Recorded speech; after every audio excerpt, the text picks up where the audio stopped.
Hmm.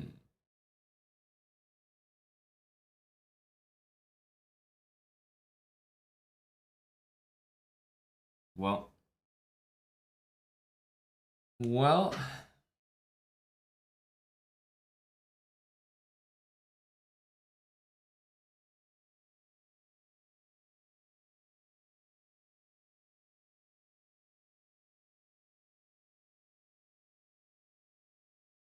Not exactly sure.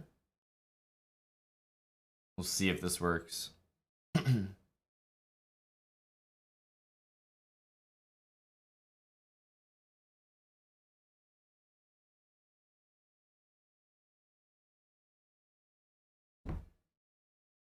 Okay. That's our 60-second delay active as well. I mean, let me know if you can hear me. I'll be mind blown if you can't hear me. Well, I'll be quite concerned as well, actually. But like,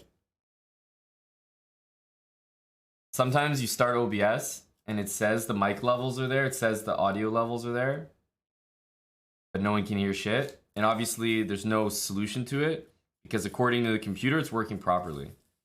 So the only solution is you just close it and you start it up again, and it looks the exact same except it decides to work.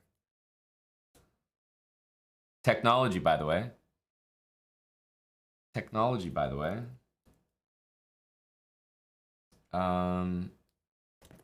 We have a few commands that you guys can use. We are on a delay here, 60 seconds.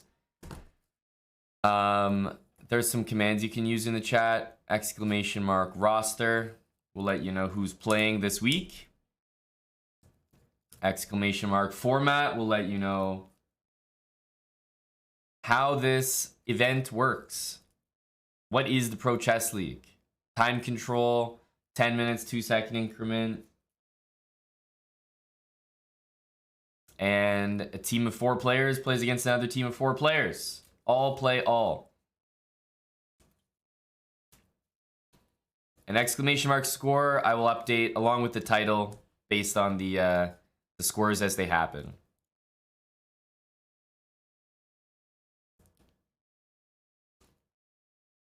I'm glad we solved this music issue. Although we didn't really solve anything.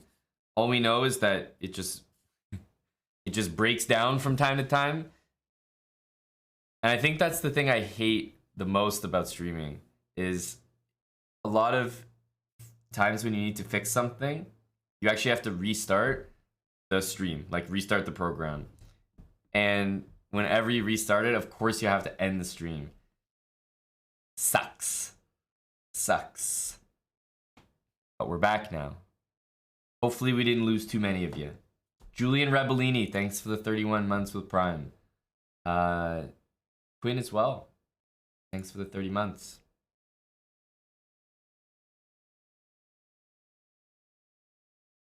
Absolutely, the poll doubters have been banned. Trouble with chess space.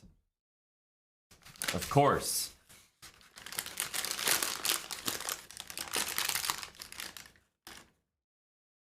The Hippocrates.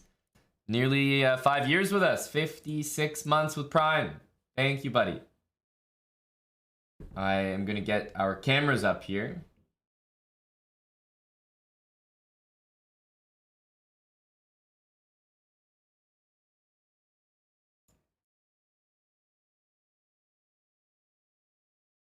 Bear with me a sec. It's like when the teacher needs to do something. Talk amongst yourselves.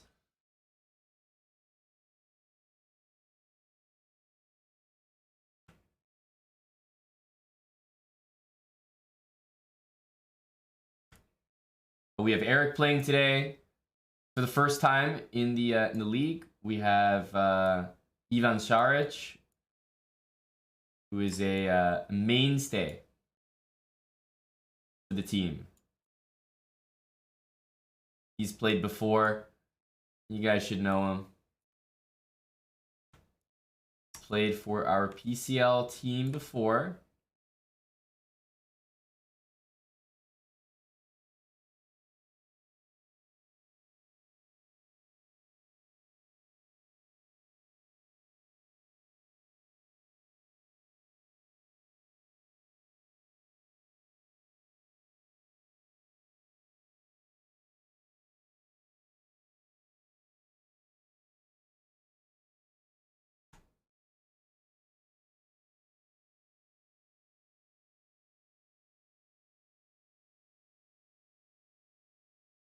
Slowly but surely.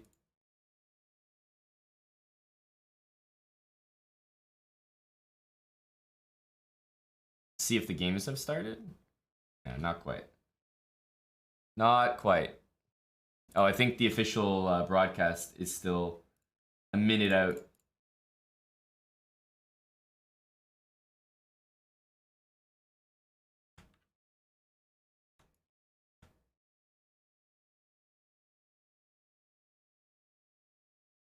So we got time.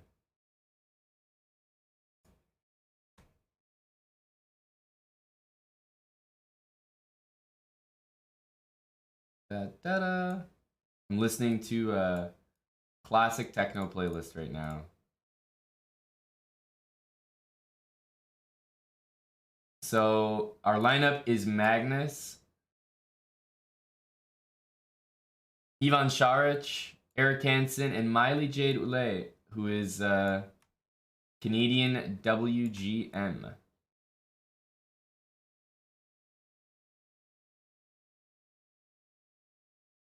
Here we go. We have our team here. All right. I am done now. Yeah, Šarić has definitely saved our asses before, that's for sure.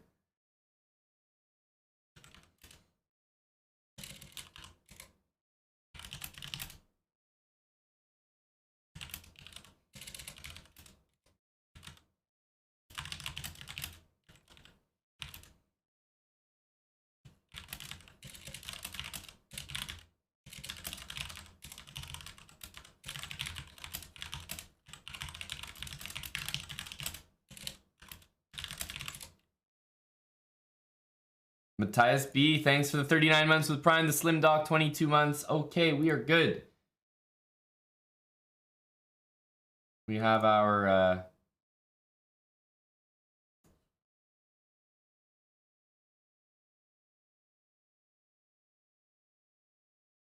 we have our cams up, waiting for the games. I'm being told that they will start at 1:15, so in 5-6 minutes. Garden State Pissers, am I right? If you're a sub, you also have that Chessbrahs PCL emote. It will come in handy.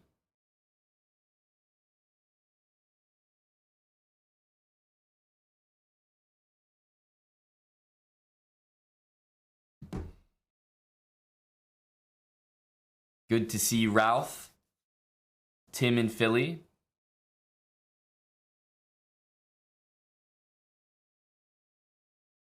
Time format, 10 minutes, 2-second increment. 10 plus 2.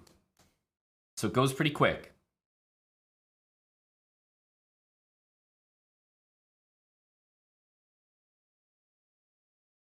$100 to the Church of Chessbrahs. 100 bits from Askena. Thank you very much. You're nice to see Ivan Šarić there. Yeah, he has really played well for us in the past. I'm excited for his debut. He's still been going strong. Playing actively. Hope he does well today.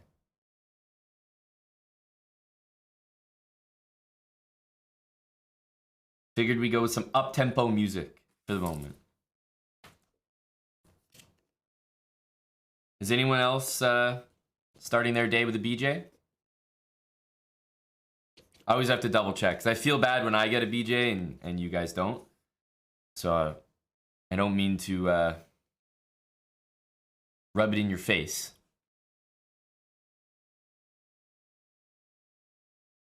But it is the best way to start your day.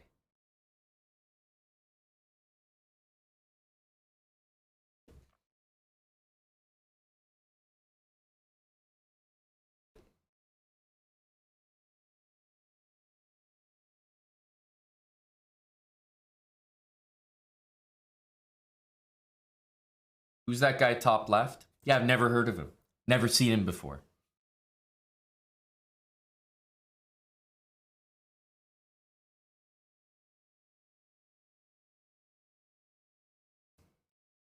No, Venus. She was elected to represent in marbles. And what do you mean you want a rematch, Mads? That's not how it works. You missed your chance, buddy. Game should start in about 4 minutes here. Judge221, thanks for the new sub.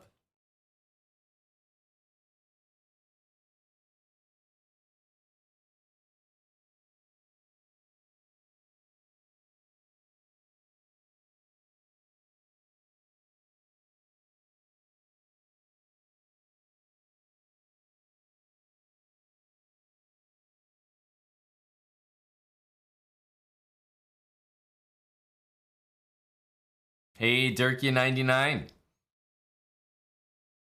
Where's Eric? Well, he's not missing the game yet. So we're okay. I just saw the chess.com channel. Danya is doing commentary. And his team, the Cobras, just got eliminated. Did they get eliminated this morning? Or no, yesterday. They got eliminated yesterday. RIP. I don't even know if he played that match. But feels bad, man. They lost all 3 games. Hello to Chicken Pants, and thank you for the donation to the church, 100 bits. Canadian Rock Band, 31 months.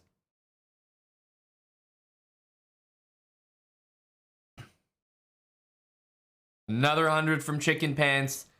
Don't be shy, pass that plate to your right and to your left. Am I gonna... Here we go. I'll adjust this cam here.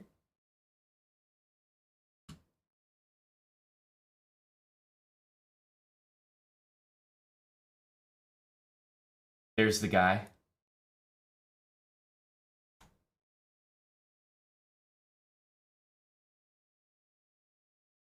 Everyone with the last minute cam adjustments.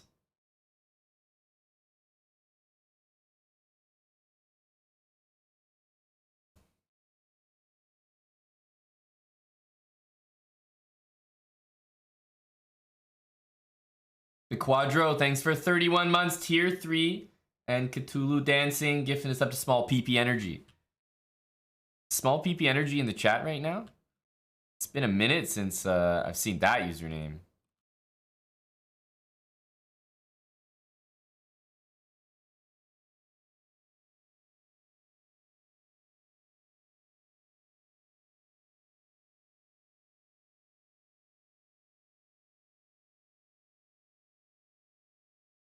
Oh, Mads, you had me confused. Dude, Mads, what are you talking about? You're the one that defended yourself. You're not making any sense right now. I'm talking about a rematch? Dude, you defended. That's why you're not banned. What are you talking about running it back?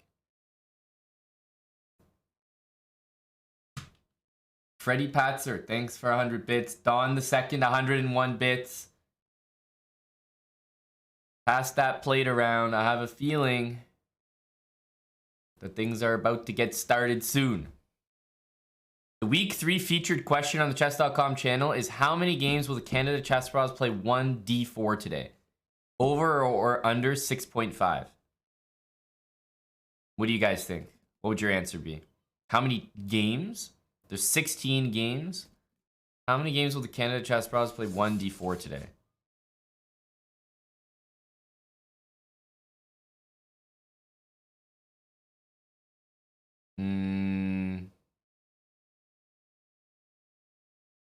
Wait a minute. Why is it over or under 6.5?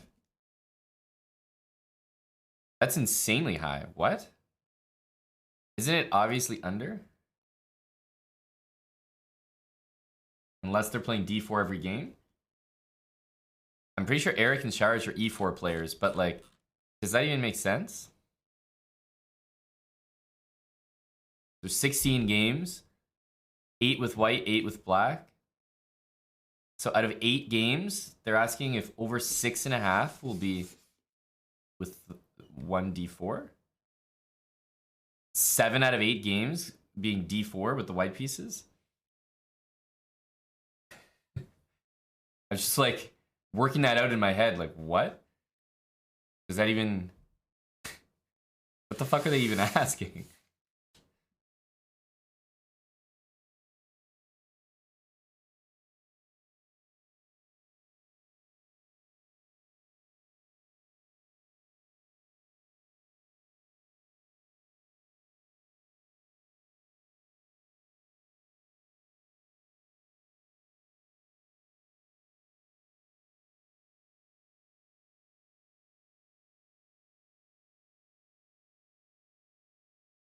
All right, we have our first game up. Here we go. Oh, you see that? Look at me and Eric. Matchy matchy. Nothing like getting a BJ with the boys, eh? Morning booster juice to start the day.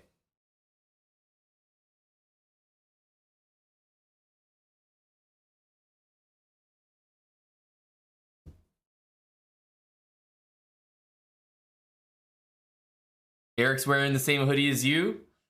Nice choice, nice choice. So it starts with board 4 against board 1. That's how they do it. So the toughest game from my Lee will be this one. On paper, that is. So our lineup is Magnus Carlsen, which will be your top left cam there of the 4. Ivan Šarić, Grandmaster from Croatia. Top right, of course, our very own Eric Hansen, Grandmaster from Canada, bottom left. And bottom right, woman Grandmaster Miley Jade Oulet, who is from the French part of Canada, Quebec. And someone who I've seen at a lot of Canadian tournaments before. Even saw her at a recent tournament that I played in Charlotte as well. I think she's studying in... Sorry, not in Charlotte. Was it in Charlotte? I'm like blanking right now. It was, yeah. It's just, it was at a different place than I remember. I'm talking about that tournament that I played recently in Charlotte. And I'm like, wait a minute. That wasn't at the place I usually remember, but they hosted it at a new hotel for me. In any case, she played that tournament, and I think she studies in the US at UTD, I think. University of Texas at Dallas. Or she might be at like Rio Grande or something like that. She's definitely on one of those chess scholarships, so actively working on chess, studying chess right now. Staying busy. Matthias says, if she beats Sam, I will gift 100 subs. All right. Holding you to that. There's a lot on the line here, Miley. Let me just bring up these other games here. Hansen and Bortnick, game number 1. That is a big matchup.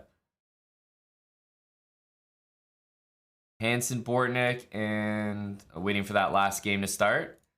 So Miley has done something that usually you don't love to do, right?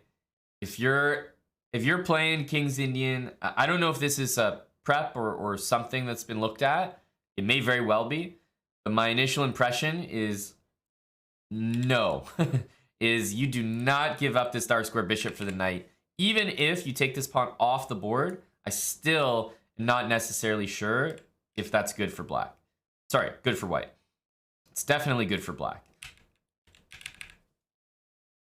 So we'll see bishop c2 almost for sure. You don't want to go here because the e-pawn will be under attack soon. So bishop c2, to me, the only move that makes sense. Nice. Well, a3 is like, seems like a really nasty move to face. I guess it's possible to allow it, but I'm really looking at a3 by white as a logical response. But I don't know. I see the position so far, and I'm already thinking it's a very, very comfortable position for Sevian here. Let's bring up Magnus's game.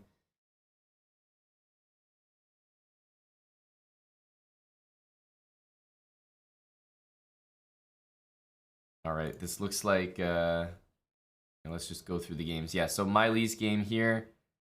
Don't love it. I think black has a comfortable position. I'm curious if she's going to be able to take this pawn. She certainly can't do it right now.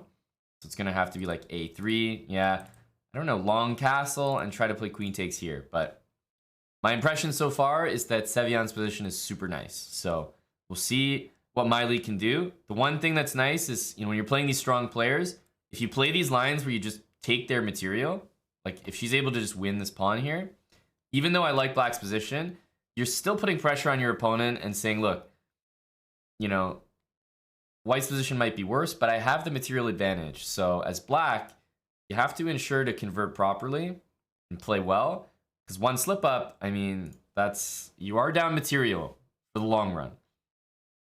So we'll see. Queen f6, for example, doesn't really defend the pawn because of g5.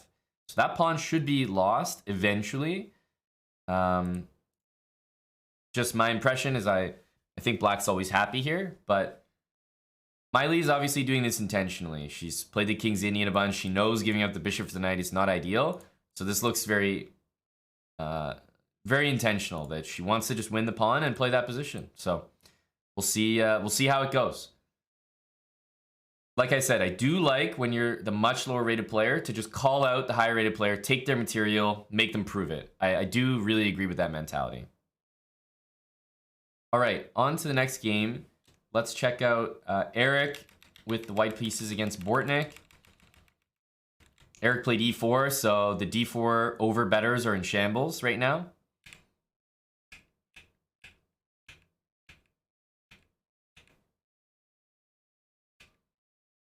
And yeah, this is a Bortnik special, by the way. If anyone has seen Bortnik play before, against e4, even against the strongest players, he always plays knight f6. He's an Alekhine player. It's his opening, truly. Like, he's one of the highest rated players that plays it consistently. I really mean that. And here we have a position that, I mean, Eric's got to be kind of happy with. Like, you have the two bishops. It looks to me like bishop e3 is normal, but no, I feel like nobody knows these better than Bortnik. Knight e6, knight d4 wants to happen. So Eric has white here and has the two bishops. Nice pawn structure here. Space for the king, but does he really have an advantage? That's the question. Whenever you have two bishops against bishop knight, usually you can say that the idea is to trade dark square bishops for the side who doesn't have the bishop pair.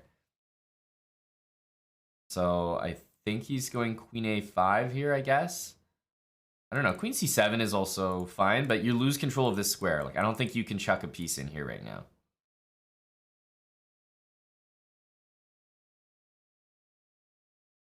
I like Eric's chances because I think he works well with the bishop pair. I like the way he's playing. We'll see if he can keep it up here.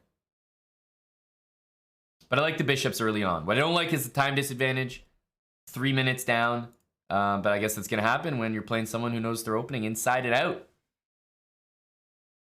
Let's check in with the rest of the games. Sharich here with the black pieces. Let's make sure to flip the board. d5, queen a4. Kind of a funny looking move.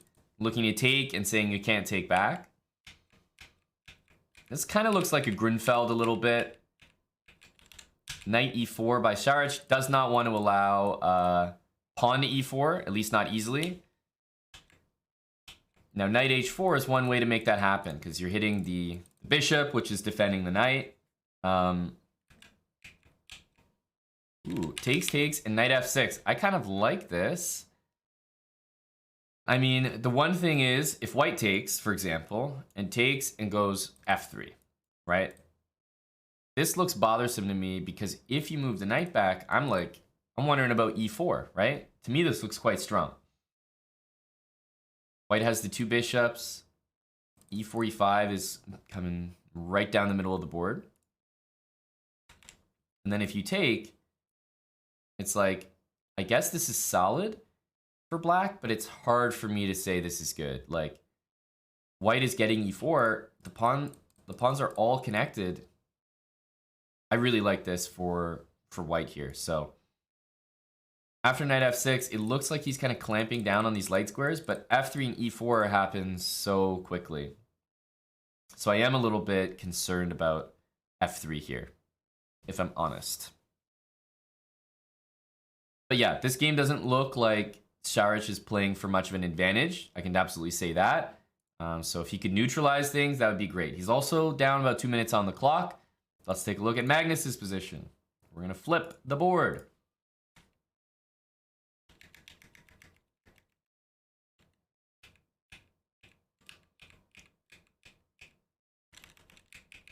Okay. Magnus is ensuring that he's taking that bishop, which is, you know, one of the most dangerous pieces in this position. If white can play a3, bishop a2, she'd be quite happy. So Magnus is playing their board 4. Carissa yip. And I think if knight here, there was maybe e6, so knight e8. And Magnus is the one who's up about 3 minutes in this game. Ooh, queen e2, bishop a6, and then queen g4 is very interesting. A little stutter step. I'm loving the way Magnus's position is developing here. Knight e6, and after rook c1, f5. The knight is such a strong blockader. This bishop can reroute to b6. This pawn looks like a weakness, but it's so easy to defend. And that pawn is actually defended by the bishop while it attacks this pawn. Meanwhile, you sort of have like a 3-on-2 over here developing for Magnus. So, loving the pawn structure. g5, you waste no time. Knight f3, queen d7. Magnus loves this position, I can already tell. This square is not weak. I mean, everything looks so nicely defended. f4 will happen at some point. You know, rook f7. And like I said, this pawn is just too easy to defend. It's too easy to defend. So, really like Magnus's position here. Go me, calling rook f7. It can be nice to have the rook here just because if you're planning for this, it's nice to swing over rook g7. And the rook's a little bit flexible on the 7th rank as well.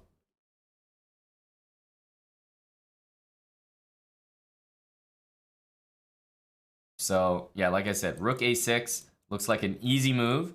I know it looks silly to play rook a6 here, but guess what? White has a whole rook on a1 doing nothing except attacking one pawn.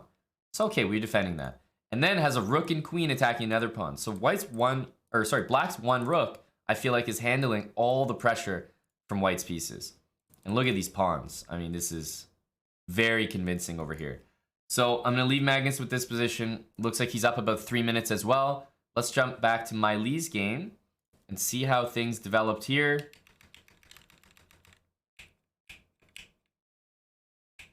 Kingside castling, I admit I'm surprised by. I would have long castled instinctively because it's kind of tough to break here. You know, it's pretty well defended, but it's scary, admittedly, to castle that way. But by doing this, it does allow black to play g5, which previously I think black was afraid to do in some cases, because then h4 and, you know, you're opening up lines on h7. Knight gets to f5, queen f6, rook b1, f3, bishop d3. Like, I'm looking at rook takes b2 here as a potential move. Right? It feels like everything is kind of hanging here. Bishop takes f5 first, sure, great. But realistically, like, let's say you take that. What happens after rook here? I guess, technically, if you take here, then white goes queen c2. And you can't actually win the other piece yet. If here, there's queen d4. So this is what I was saying. I think this is winning on the spot for black. Rook takes b2. Sevian is like very, very comfortable playing those kind of moves. I don't think it'll be too difficult.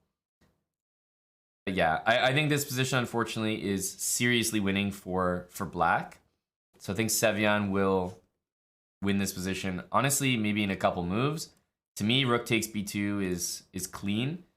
It wins immediately. But maybe there's other moves as well. Yeah, he does rook b2. I think it's good enough. So I'm going to leave this game. Unfortunately, I think this is going to be a win for the Garden State Passers. Bishop c3 and queen d4 check is the winning tactic there. Let's jump to Eric's game, because this is getting all sorts of weird. Bishop f1. Now, the thing is, you want the bishop over here on this diagonal, but at the same time, your bishop on e2 was stopping knight g4. Knight g4 is kind of a weird move. Eric keeps the bishops. Makes sense, but has to deal with e2 as a threat. Now knight e5, and it feels like black is the one dancing around. If this bishop moves, knight d4 is a threat. So I'm not saying that like that's the best move right away, but I'm certainly eyeballing knight d4 as a big issue here for Eric's position if it happens. I don't think there's an immediate breakthrough, for example. If this, then I'm looking at g4 because the queen doesn't have any squares to keep protecting that knight. So Eric is just in time there. But the position definitely looks difficult.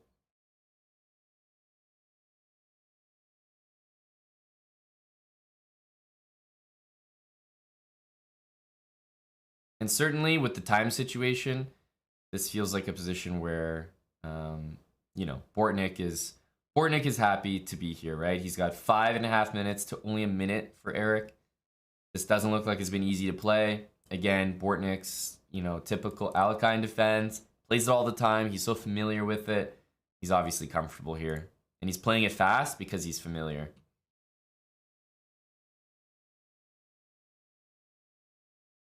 Let me flip the board here. Saric looks like he's done a good job. We left it around here. And I was saying like takes and f3, e4 was kind of bugging me, but e3, that's a good move. Like this stuff is good, I think, for black. This is a much more solid position than the lines that I was calculating the last time we were here. So I'm definitely happy to see it. And c5, very aggressive move. If you trade here, you know, start taking this, black's gonna go here, start taking all those pawns as well. Not that easy to do. Rook c2 as well. Okay, and this is on the board. b4 looks kind of normal. But I will say I think Saric has more or less equalized at this point. That pawn's defended. Bishop pair is probably about to disappear. Bishop f8 I am considering here to try to take this pawn, but ultimately I'm kind of doubting because if the rook gets to g1, I don't think you can survive that. So yeah, rook g1 looks too nasty. I think you might have to trade these bishops. Or at least don't play bishop f8. Maybe you could do a different move like a king here or like, yeah, I don't know. Rook here. But yeah, it looks most normal to take on c3. Yeah, like to me, I think he's done a good job here. Knight d6 next, king to the middle. Yeah, knight d6 is great. Guards this pawn, hits that, allows this rook to swing over. I think Saric has done a great job. It seems about even to me. And over here, what's happened here? This looks like definite good stuff for Carissa. So after g4, it seems like black is like kind of crashing through, right, with all these pawns. But e6 was surely a move that Magnus underestimated or missed, because now the knight gets into e5. And if you take, you don't take the queen, but you take this with check.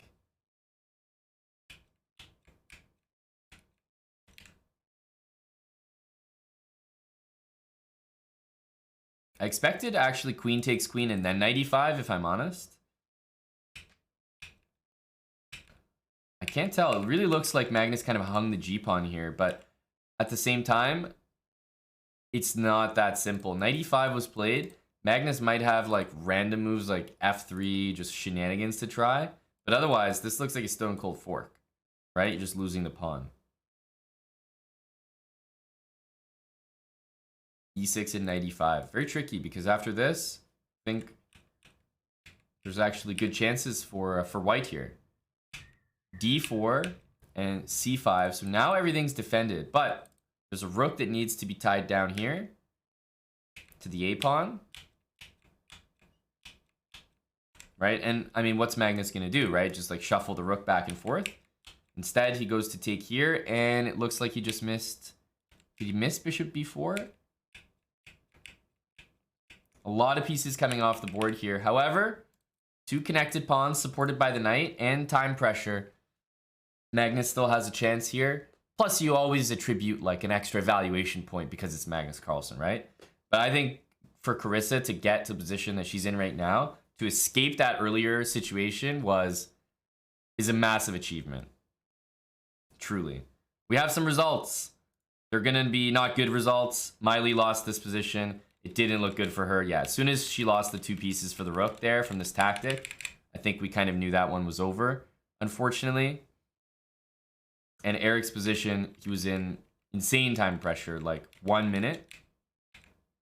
Bishop g2, knight takes c4 played, and I mean, what are you supposed to do? What are you supposed to do with a minute on the clock? It's tough. Knight e4. And he's just down, he's down a pawn now and down on the clock, so. Ooh, takes an f5. Yeah, strangely, this knight, because of the rook stopping that, is actually trapped right in the middle of the board. They say centralize your knights. Well, this isn't a fair outcome. Yeah, this game looked tough from the start based on the time situation. Honestly, we did expect to lose our board 4 versus board 1 matchup based on the position there, because I saw that tactic earlier. Saric looks like he's been making a draw the entire game, so maybe this one will end in a draw, and I think this is the game to watch right now because Magnus is obviously trying for something, but I think he knows he's taking some risks here. He's trying to put pressure. Obviously a big result for the team here. If we can get a 1.5 out of this round.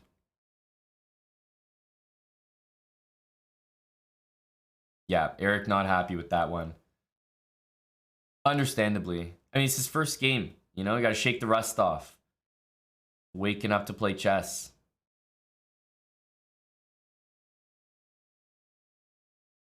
So if rook c2, which I'm kind of wondering about, you know, white's king also has to be a little careful here.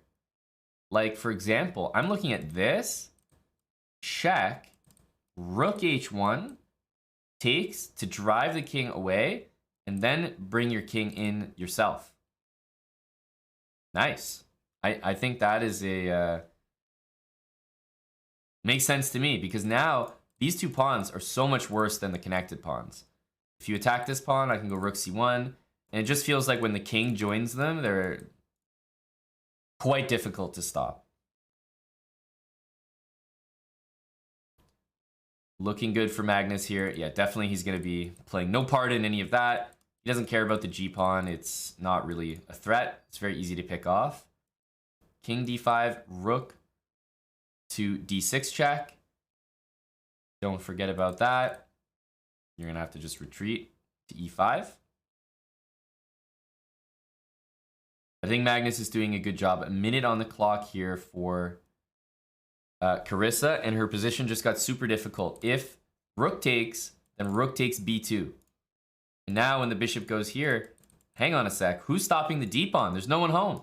Rook takes c4, d2, d1. That bishop needs to be on that diagonal. And I think Magnus is going to pull this one out. Not his cleanest game start to finish, but you know, you're playing the board 4 for the other team. You got to take some risks. But certainly he missed some things in the middle there. I wonder if you can even play rook takes b2 check here. Takes and take the rook. I think you probably can, but it's certainly not the conversion that I would choose to do. Looks unnecessary. Knight here, simply blocking the communication on the d-file. Ivan Saric drew his game. Magnus just won this game. He's giving that smile like, you know, I don't know what I just did, but hey, you know, I got away with it. He's getting things done.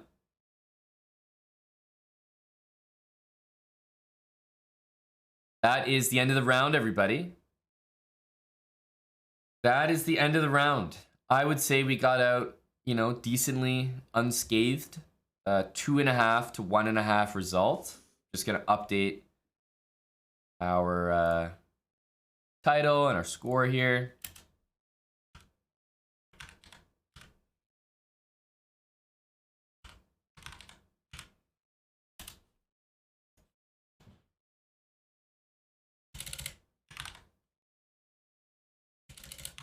There we go. So yeah, that's all for now. Thanks to Judge221 for the bits, Chicken Pants, Curious Chimpanzee, Shax for 4 months, Camping Girl 13 for 6 months with Prime, Redson 45 months, Tier 3, 1-0 for every month. Let's go, buddy.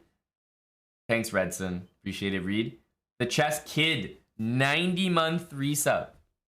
90 from the Chess Kid. Welcome back, buddy. So 2.5 to 1.5 here. Just to go over some of the games. I think we more or less looked at this one. Personally, I'm just not a fan of this decision. I don't think you should be playing Kings Indians like this, where you give up your dark square bishop. I think it's too valuable. And we never quite got a chance to call out our opponent here and actually take the material. Kingside Castle was the move I didn't like the most, because after g5, I'm wondering, like, what is the plan here, you know? And after bishop e5, the best move to me is actually knight back to f3. Truly. You need to take that bishop. Playing knight f5 and then f3, this bishop goes unscathed. This is an amazing diagonal. You were always going to fall victim to tactics here. So, yeah, position here is just rough. It's tough to play. I don't think there was anything that she could have done better at that point. She was already too deep in that position, and it was not looking good. Yeah, and now it's just a cakewalk. So, yeah, tough first game for Miley. Sharich's game, just want to see how it got there, but I think he did a good job. I didn't love his middle game, but when I saw this position, I feel like it was always going to be okay. Yeah.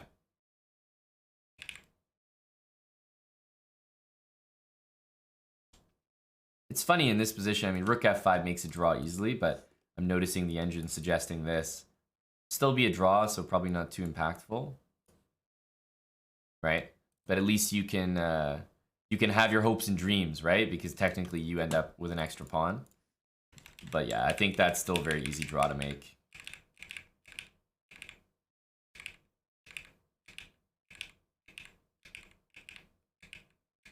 Yeah. Pretty fair here. Pretty fair. I think that was a good result for Sharich. Just considering the game. You also have to remember he had the black pieces here. And Magnus's game, I think we more or less saw the finish here. We actually saw most of the game. I think Magnus had a huge advantage here. Just maybe rush things a little bit. Because here, I mean, I don't know if there's a way to do this precisely, but like queen e6, just blockade that pawn. You know you can leave the rook on a6 to guard these two. Slowly bring the king up, maybe the knight, maybe then go for g4. I don't know. But it just looked like such an amazing amazing position here. And perhaps he rushed because e6 and knight e5. The computer gives a line here, rook f5. But that's just kind of like, if you take here, you lose your queen. And if you take here, you lose your knight. Kind of a an advanced tactic, that's for sure. It's not like the toughest to spot, but you're not always on the lookout for stuff like that. A little bit odd. His continuation seemed pretty fair. But then, full credit to Carissa, man. She fought so well. She knew that she had Magnus repeating here if he played rook a8. And then bishop b4 here. I feel like she did such a good job defending this. It's like, you can't do much better than she did. Brought it all the way to this. Yeah, I think she did a great job. But Magnus is just going to do Magnus things sometimes. Computer even gives an edge for white after bishop e5 here, but like, it's really not about that. When you're in the game playing Magnus, it feels different, you know? It feels different. I feel like you're always defending sometimes. And he had the pressure the entire match, so there definitely is an element of that where it's not always what the computer thinks, but it's how the players feel at the board. But damn, Carissa fought super well this game. Magnus comes away with the win, which gives us our 1.5 points. And it was this game that Eric played, which wasn't... We saw this. To me, it's like, you know, you see the bishops here, and they're always going to look good. But for some reason, Eric's position never got going. It was right from here. Queen a5, bishop f1. You know, the move the computer seems to like here is actually f4.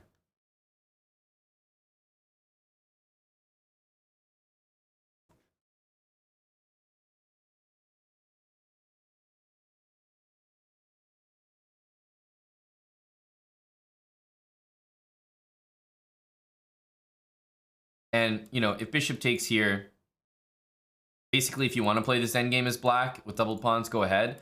The bishops should be amazingly strong. And if you don't, and you go back, then in my head, I'm thinking like, the reason this doesn't make a lot of sense for white is because black is going to go here and execute the exact thing that I keep mentioning that you want to do. When you're playing against two bishops, trade your bishop for the bishop of the same color. This looks really frustrating. Like king here, bishop here, what are you going to do? Bishop c1, avoid it again? Well, knight d4 is coming in, rook d8. I don't know, black's position seems to play itself. So this looks like maybe just not an easy position for white to play at all. Eric plays a natural looking move. And rook d2 obviously feels a little bit unnatural, but it's kind of tough to recommend moves at this point. Maybe h3, but h3 feels like you're walking into knight d4. You have to take it. Knight f3 wins the game. And if you take it, nobody is signing up to play this position. Trust me. This is bad. You don't want to play this as white. You have the worst bishop by far. Even though it's probably around equal, according to that eval bar, I wouldn't trust this. So, even situations where the engine is suggesting moves, like I'm not even in full agreement. Like, it looks like a tough position. So Eric won't be happy with this game. That's the white pieces. It's also an opening that isn't supposed to have a good reputation at the top level, the Alekhine, right? And Bortnick just kind of played natural moves and had a time advantage and then picked off a pawn, and it was pretty much done from there. Of course, at the end, it winds up being the knight that actually gets trapped in the middle. So really the move that's going to bother Eric is queen g4. It is a stone cold blunder by him, but to be fair, I would never expect my knight to randomly get trapped in the middle of the board, so that's the move, no doubt, that he's going to be upset about, though. We'll wait for the next games to start here, which should be momentarily. I say momentarily, I couldn't have timed that better. Hello to Mannered Monkey in the chat, Alan LBQ, Vic the Man. Here we go. Eric, looks like he's the first game to start because he is playing board 1 for the Garden State Passers. Jumpy Chess, thank you for the bits. Jumpy Chess, 500. Lancelord, 200. Chicken Pants, 500 bits. We start the congregation. Thank you, Bill Clapp, for 78 months. Such a long time supporting. Appreciate you, Bill.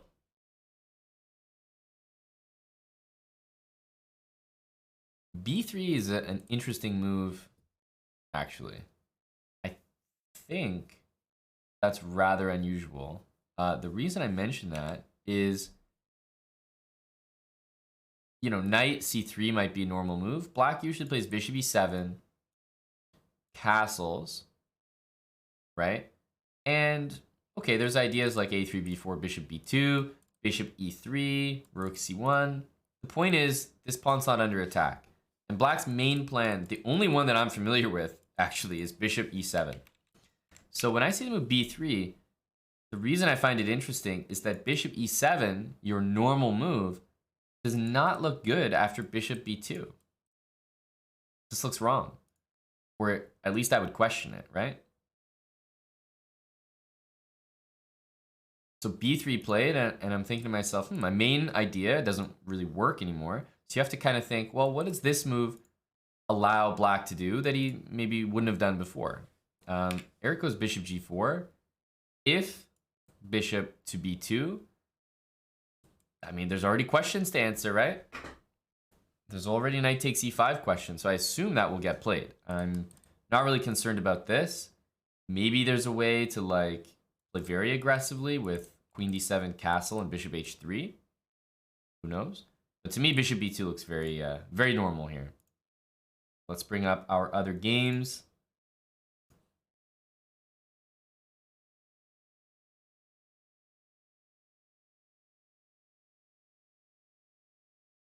Two and a half, 1.5. We're down after the first round here. Magnus has played a very interesting move. E5. Not that normal. I mean, taking is, of course, the main move here. So E5, he's, I think, trying to keep some more life in the position and play offbeat.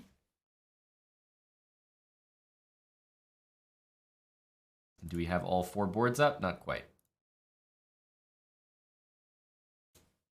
Mai Li against Bortnik. What's going on here? I kind of like this opening. So, first of all, against the C3 Sicilian.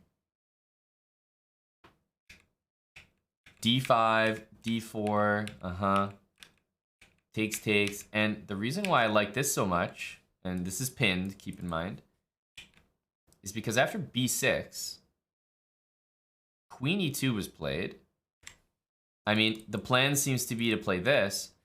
After Queen E2, like for example, in this position, you're thinking Bishop A6 is coming. I don't want to allow it. If I castle, right, then maybe takes and Bishop A6. And you're thinking, I don't really want to allow that, right? But get this. If you play Queen E2 to prevent it, and they play it anyway, that's not a great feeling, right? Something feels odd about that. So I don't know. That just feels like a little bit of an achievement for black. I assume that was her plan. Anyways, takes Queen A5. This is the point of that little piece sacrifice there. I assume C4 will be played, and it does. Knight D7, Rook C8, Rook D8, H6. I mean, I think you got to be happy here as Mai Li. That looks like a nice bit of opening prep. Bishop A6 and Queen A5. Fantastic stuff. And what a position to have, right? In the middle game against Bortnik. Of course, anything can happen from here. It's a long game. But with the black pieces, you're up on time. Got a great middle game. Can't say anything bad about this. So Bishop F4 just played. There's still a lot of game ahead, but I like it so far. Good stuff from Mai Li. Looks like good prep. I'm just going to bring up our 4th and final game here. So yeah, good stuff from Mai Li. Magnus's game. Bishop F5 seems like the most natural move to play. The reason why I say that is like you're basically playing a French or Caro-Kann where you want your bishop on the outside. You don't want to play E6 with the bishop on C8. The thing is, you're kind of playing a French where, yes, you've got the bishop on the outside, but you've already played C takes D4. I know that doesn't seem like too much, but because you've played it, white has the access to the C3 square. Normally, white's pawn is on C3 in the French and has to play knight D2. Knight on C3 is a lot better. So both sides have something good. White has the C3 square, but black has the bishop out ahead of the pawn, which is quite useful.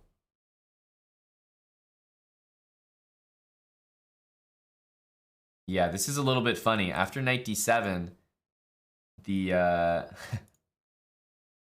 the evaluation is kind of shooting up. Knight B5, because knight D6 you obviously can't allow, but knight C6 is the only move to stop it, and then bishop takes F5, and suddenly you have to play this stupid looking move, right? Pawn takes. That's no good. That's not what you want to do.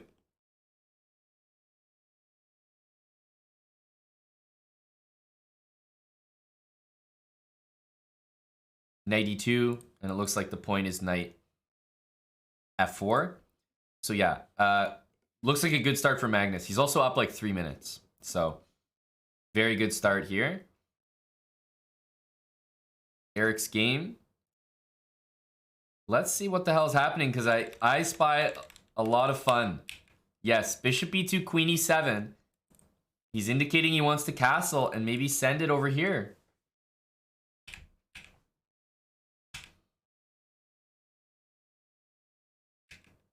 f6, rook c1, queen e6, and just sack.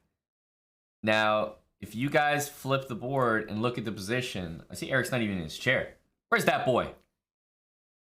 Where's that boy? There he is.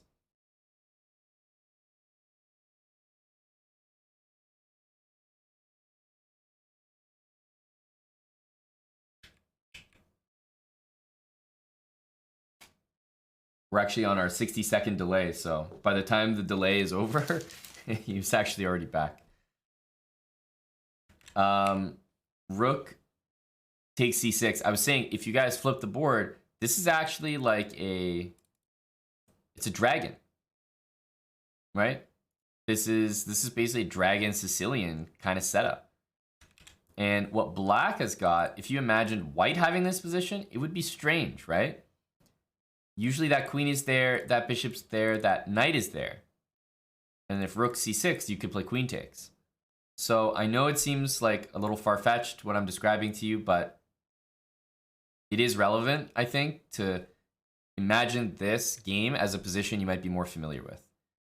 So because I see that white can do this and pawn has to take back, it seems like kind of a success.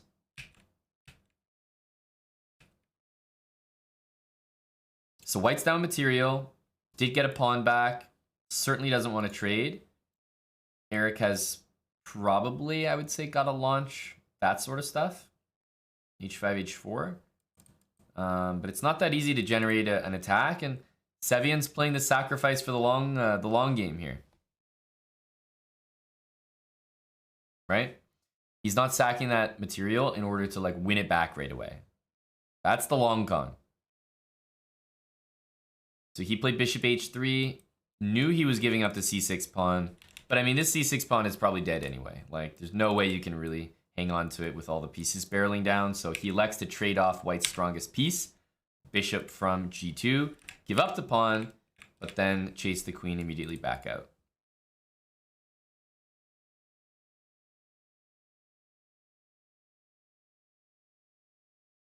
So yeah, Eric's position looks, I will say, unpleasant to play, but that's about it. I would just rather be white, right? The pawn structure is so solid, knight's coming in, but it's not fair to say that Eric's much worse here because he's not. But I think practically speaking, I really prefer white's position. I think most people would. It's just easy to play. If the queens come off, though, maybe look for Eric to get ambitious here. Okay, so we looked at Bortnick's position. We talked a little bit about Magnus's position. He's just got a big advantage. There's no other way to put it. Let's jump to Saric's game, because we haven't checked that one out yet. He's got the white pieces. Wow, e4. Well, looks like that d4 under is hitting hard right now. Ooh, g3. Wow, okay. He's playing all sorts of fun stuff. Just wants to get a position against Carissa.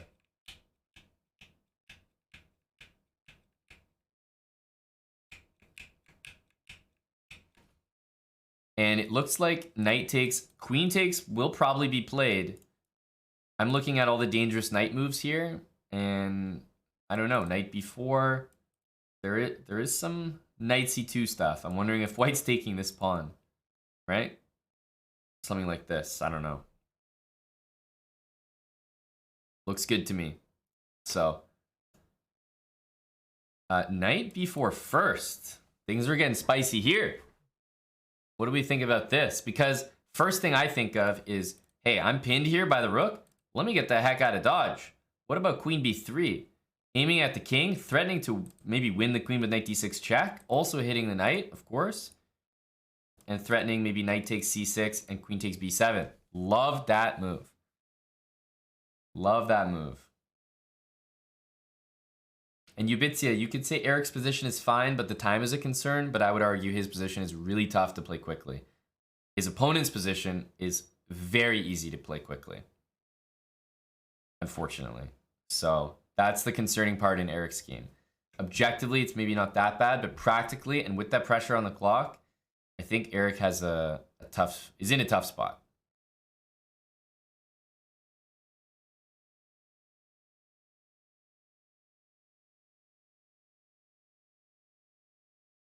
So Saric just played queen b3. I think this is a great looking position for white. A lot of ways to go wrong here. To me, knight takes d4, hits the queen. There's no worry about knight d6 here, right? If we take back, the knight is hit. So you got to move the knight, it seems, right? But as soon as you move the knight, you're opening up knight d6 check, queen b7. If you play knight d5, for example, it's like, how are you not losing stuff here? So this looks really, really reliable. Really reliable. Yeah, love queen b3. Good move by Saric there. Time's about even, but now he's picking up a bit extra because Carissa Yip is stuck frozen after this move queen b3, which definitely shocked her, I think.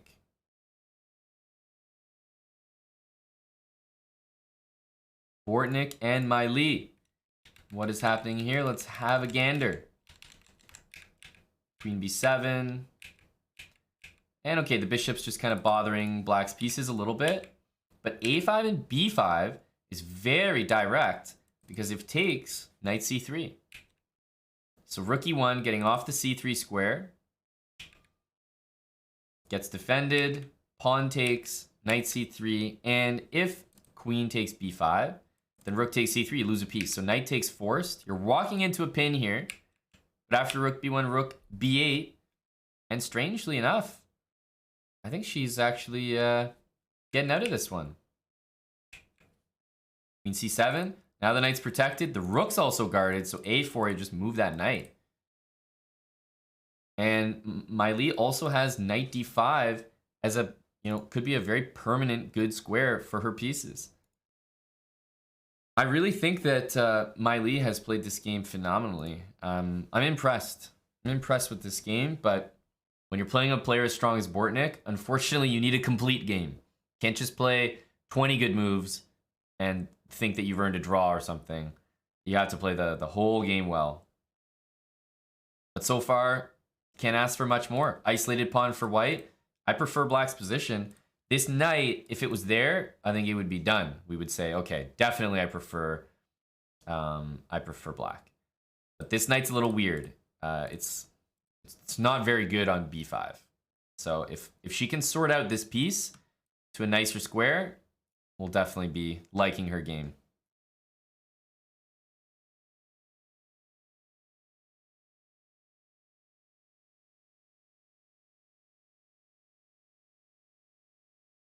Let's check in with Eric.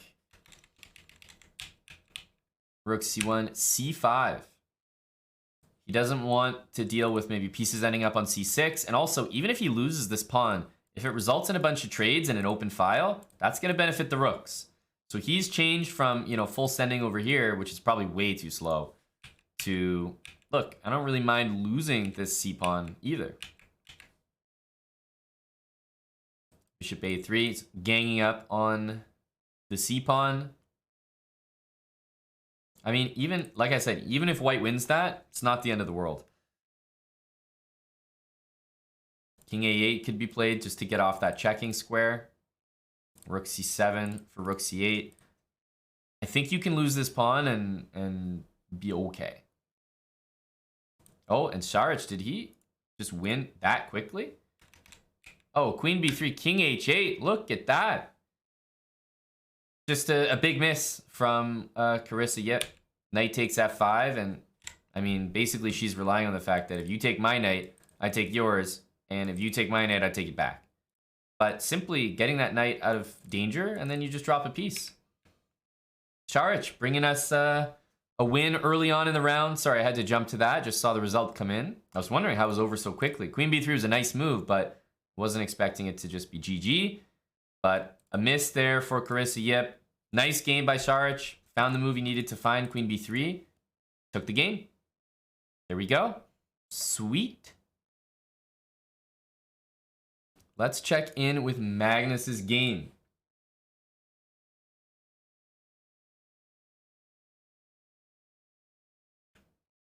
What do we think of this?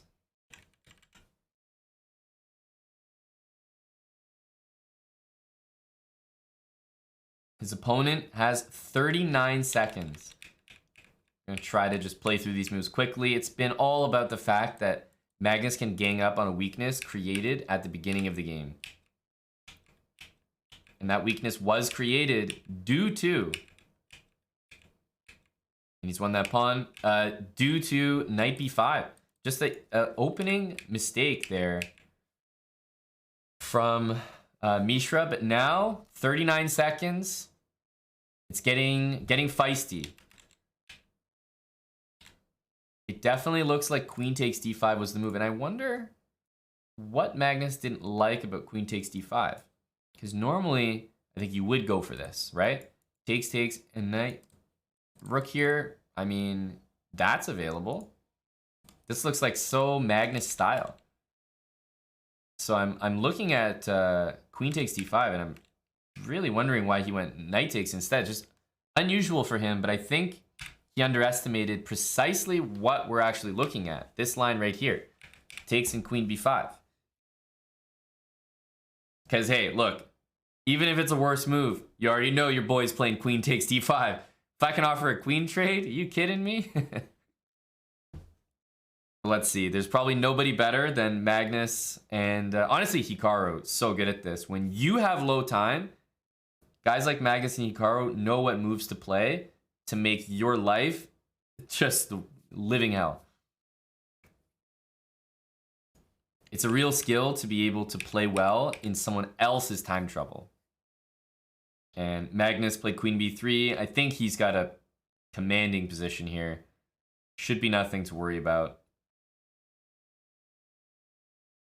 King f1, by the way, was to get out of any discovered check tricks, winning the rook.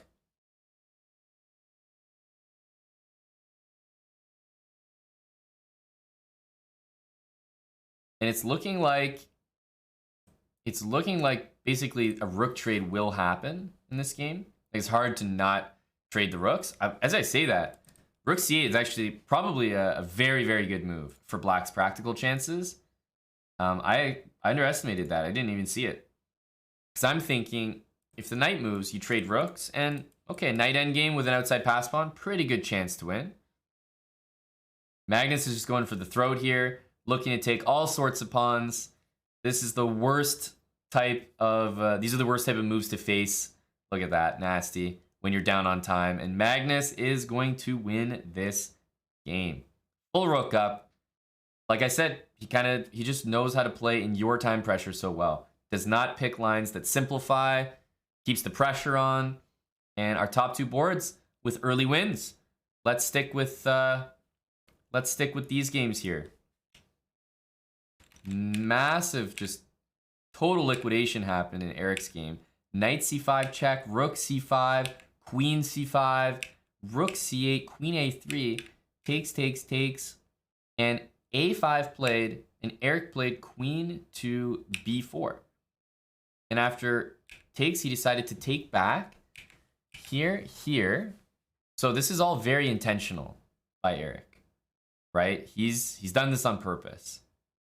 Because a5 hit his knight, and he let it go. Knight d2, queen a2, queen c3, queen c2. Wow, what the heck is going on here? b2, it looked like there was queen c2 in order to stop things. Actually, b2, queen c2, b1, queen. And you win the knight. That's tricky to see. I just noticed that. I think both players might have missed that, dare I say. b2, you think you've got the square covered, but b1.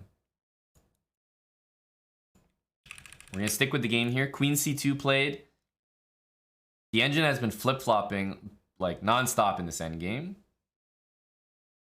Black has an idea, even if the queens trade, to still win this game. Takes. I mean, everybody's taking something, but Eric has a pass pawn here. I feel like it's time to start rolling that thing. He's only got 2 seconds. Understandable what he did. He's giving up a pawn with check here, but this pawn is going. You feel like you got to move the king. This move is for queen h5, I'm guessing. Very tough queen endgame. Eric's definitely on the worst side of it.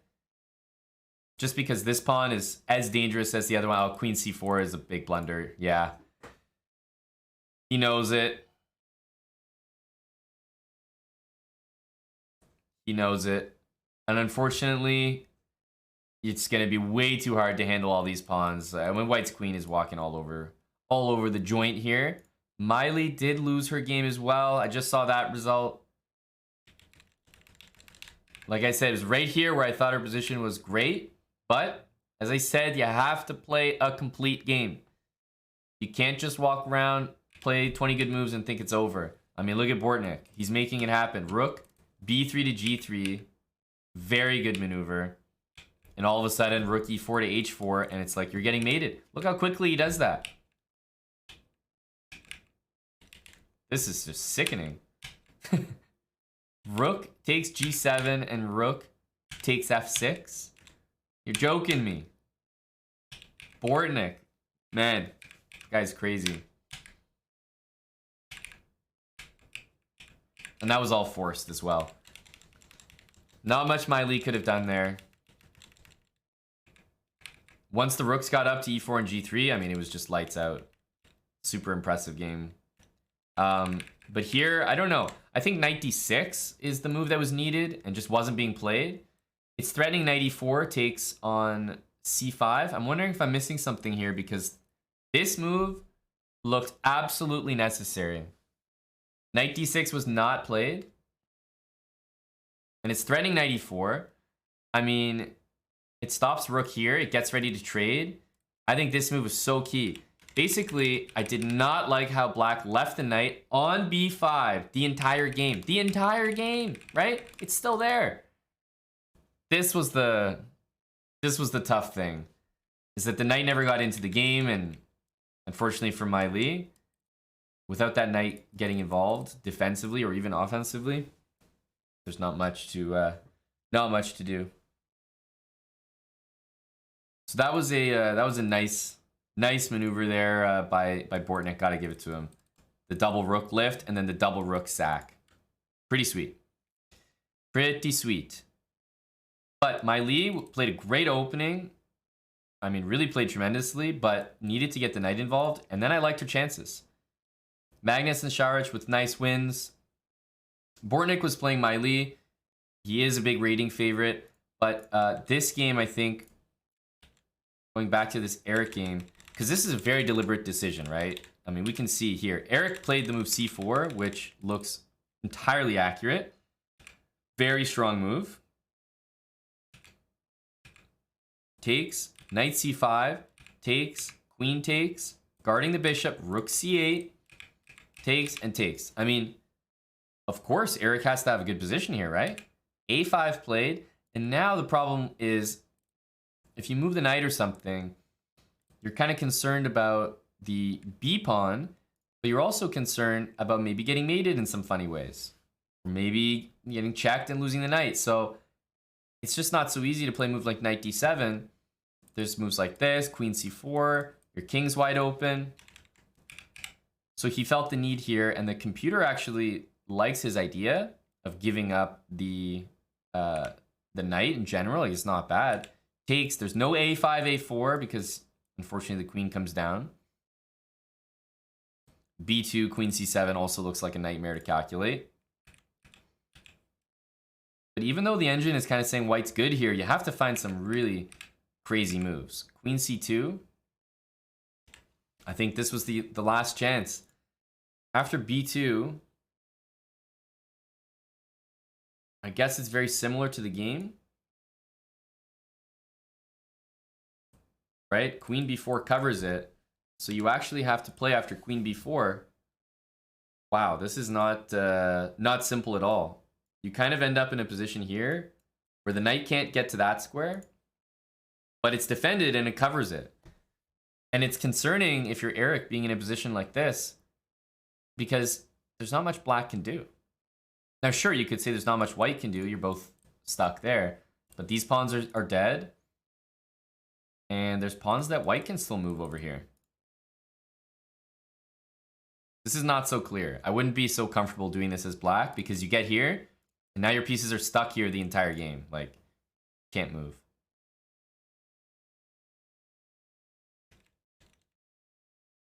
So it was actually not what I was saying, queen c2.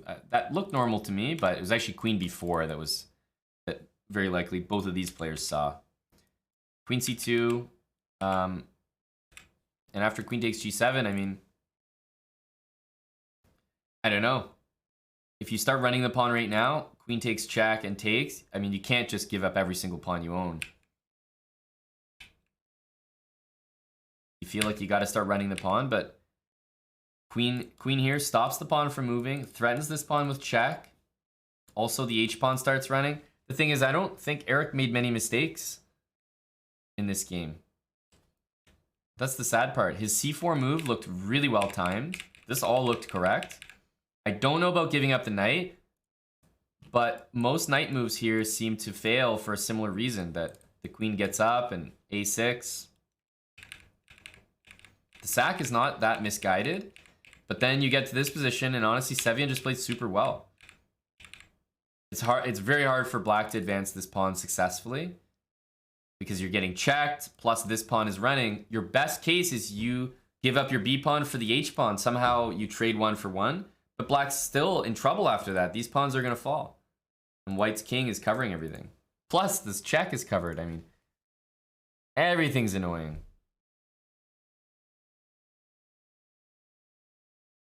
So I don't know. I don't know.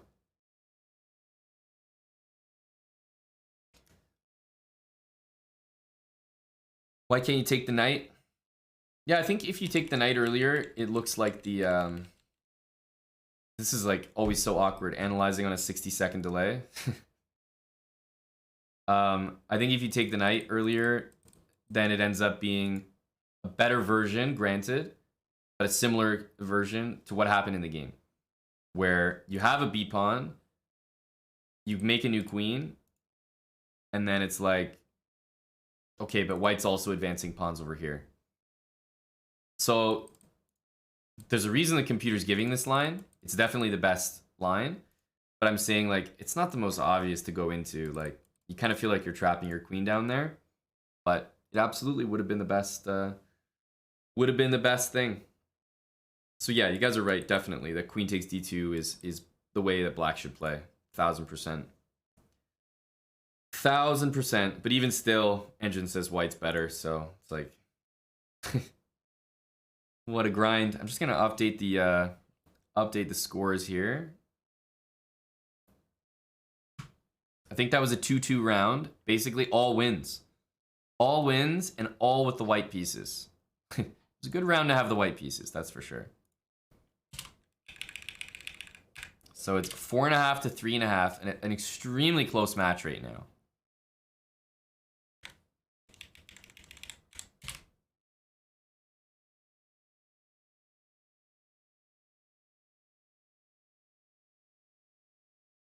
Unformed Candy. Thanks for the 50 months. Unformed. Zosh, 3 months with Prime. Chicken Pants, Ambit Gambit, Wild Hacks, Jumpy Chess. Thanks for the 100 bits into the collection plate. And Nicholas Dozian, thanks for 1,000 bits. Hello, Nicola. Hey, shout out to you, Plath.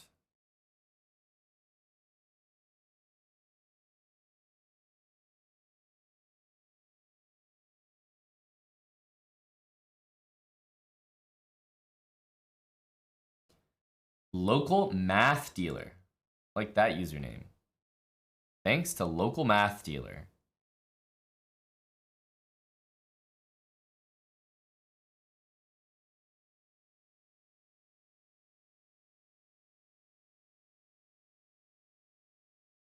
$4.5 to $3.5. If you're wondering how the games have gone so far, basically the top two boards for both teams have collected almost every single point for each team. So Magnus and Šarić, and Bortnik and Sevian. Now the matchups will get interesting because those players that have won all their games so far are going to start playing each other. For example, Šarić and Sevian. Here we go.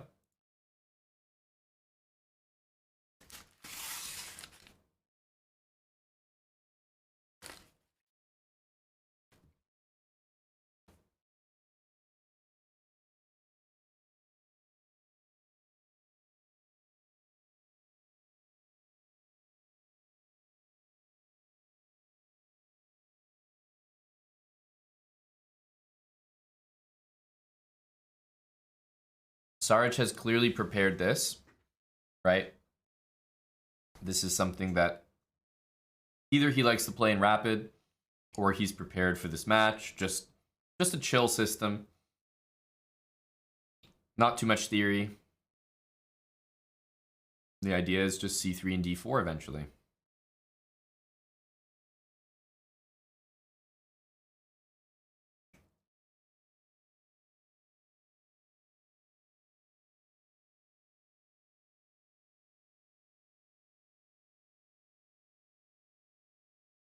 Eventually, I feel black's going to be tempted into d5. It's hard to play this game with the black pieces and not consider this move.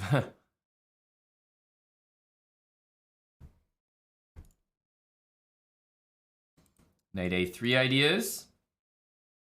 This is also a big round for some of the other boards, like Mai Li, for example, to get some confidence, get going. Bortnik is playing that Alekhine against Magnus. We'll see how he holds up here.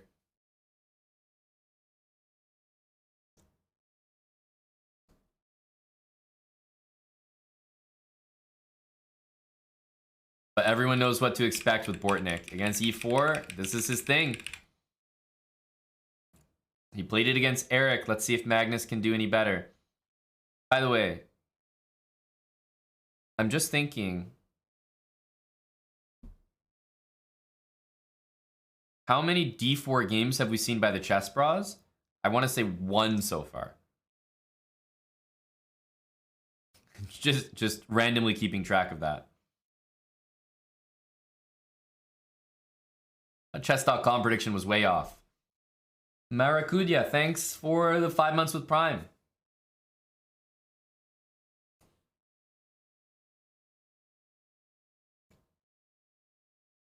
Let me bring up...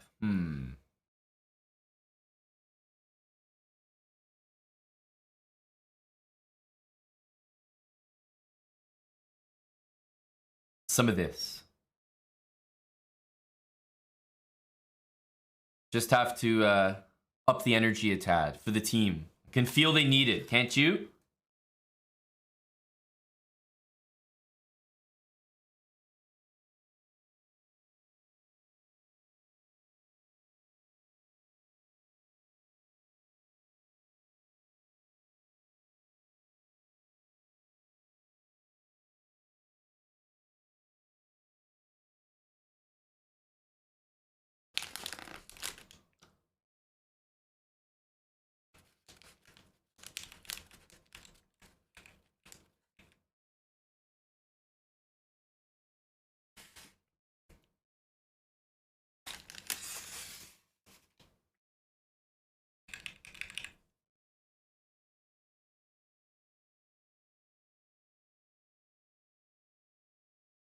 Yeah, the score is in the title. It's also exclamation mark score that you can type in. I want to say that this is like, I guess I could say theory. This feels like theory. I'm sure both sides have seen this before. I'm sure both sides have seen this before. We need a Hansen win right now. Eric is playing against board 4. This is the exact moment where he needs to bounce back with a dub. The team needs it, but he definitely needs it for the confidence, especially because last round, board 3 against board 3 is going to be a very close matchup.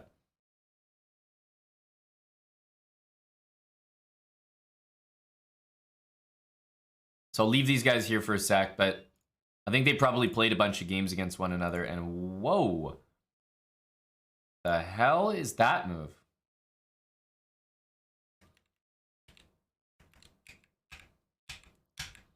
G5, F5, G4. Oh, whoa.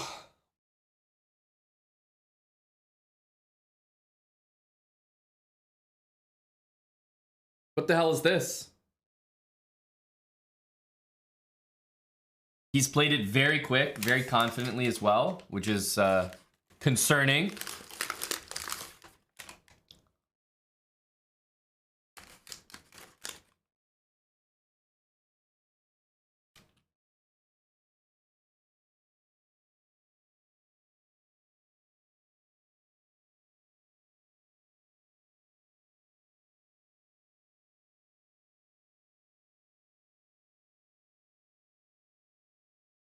Wow.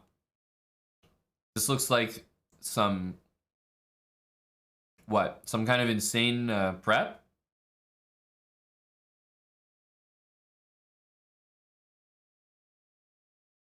If you take this...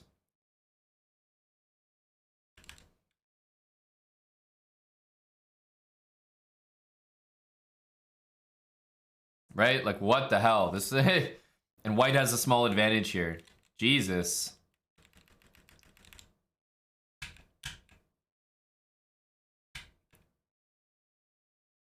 Honestly, what Miley did makes pretty reasonable sense. Stop that move, right? May as well. Now you're threatening this.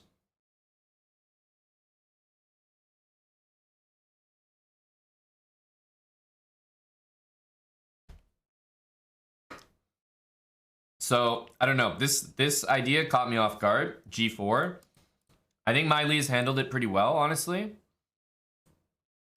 Takes, takes, takes, takes, takes, takes, right? We're covered everywhere. Next move might be like knight F or knight, specifically B6 looks like a move. I'm liking knight B6. It lets the bishop defend that. Knight F6 honestly hangs both pawns. In some cases, right? Knight F6 blocks the communication of that pawn, so I like leaving these pieces there. Knight B6 covers the C4 square, guards D5. Knight B6 makes a good impression. I like it. As for what's actually happening in this position, hands up if you have no idea. Magnus looks slightly better, but only slightly. And this is probably a position that Bortnik is happy to play. So we'll leave them. Once again, I just want to check on Šarić's position. And then we'll stay with Hansen's game. Look at these pawns. C4, B3, G4. This is like... this is like how you develop your pawns when you're just starting out. You know? Well, let's put all the pawns there. I mean, no regard for the dark squares does Šarić, but also you have to understand there's not a lot of breaks for black. Very difficult for either side to make a ton of progress here, but this is going to be a longer game. You can already tell. Šarić is up a minute and a half here, which is a good thing. C6. I think we could very well see the move D4 here. But I'm not too concerned. Šarić is playing a system that he's clearly looked at, so I think he'll be happy here. Takes, takes, pawn takes, pawn takes. Knight C6 after. You know? Looks good. Let's jump to Eric's game. Crucial. Because you know Eric is playing his Eric is playing his Khan, it looks like. Yeah, Khan Sicilian. Knight c6. So, I mean, the other way to play is d6 like that. But he's decided to play with Knight c6, which after f4, h5. Now, if e5 happens, you have an anchor square coupled with bishop c5, b4, a5 trying to get b5 to happen, which would be no good. Now, black has access to that square. Yeah, rook b1 takes, but now the trouble for Eric is like, where does his bishop go? And if you can't bring it out to this square, which white is saying no to by playing rook b1, then the problem is, well, if you can't come out here, there's no point delaying the d-pawn moving. You gotta play d6 to stop e5. You gotta play bishop e7 and just get castled. Okay, and I think this is where we are now. I would not be surprised to see Eric play knight h5. I mean, I think we can all appreciate that knight g3 is a threat. Yep. This move makes sense.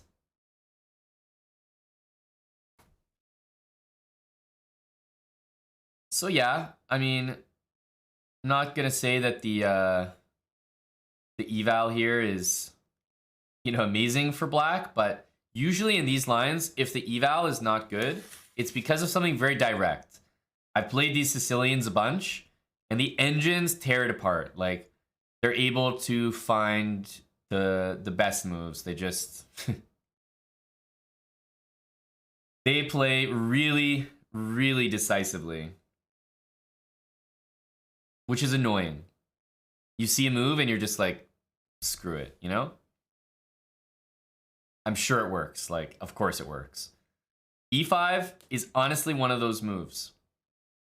After e5, I'm thinking, okay, position's blasting open. Let's see what happens. Things are going to get messy here. Holy shit. Guys, one of our long timers.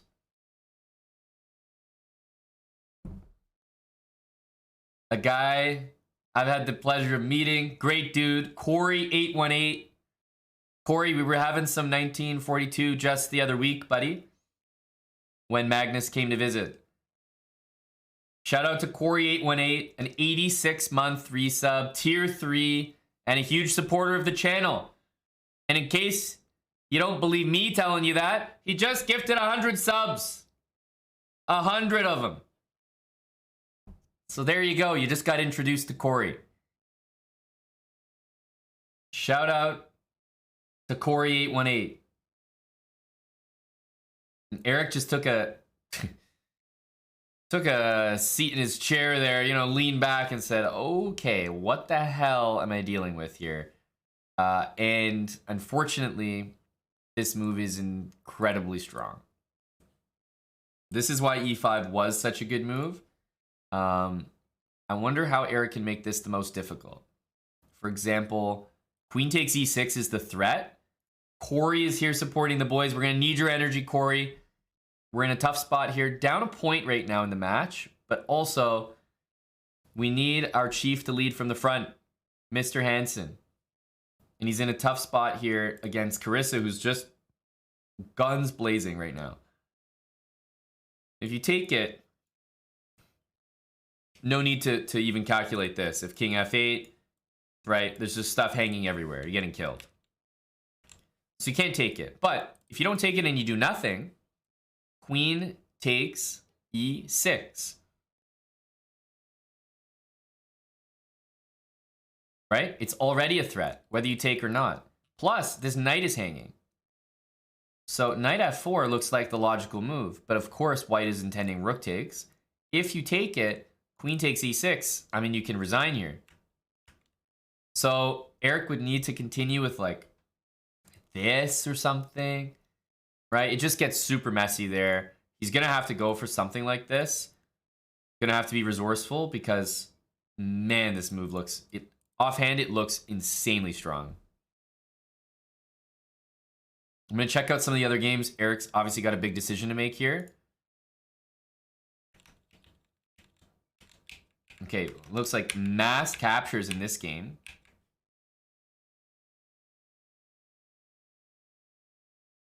So actually, after this, Saric had the opportunity to play like knight d2, but I think the point was that black was going to play d5 and d4.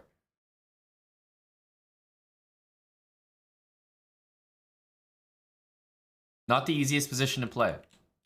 So he decides to play c6, and rook takes d6. Interesting. So instead of knight d2 and d5 and dealing with these 3 pawns in the middle, Saric makes what could be just a tremendously decent practical decision. I'm still taking this in.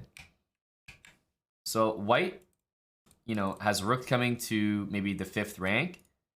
This pawn is super weak. The bishop's better than black's, but after king takes g2, the pawns are only equal. They're only equal.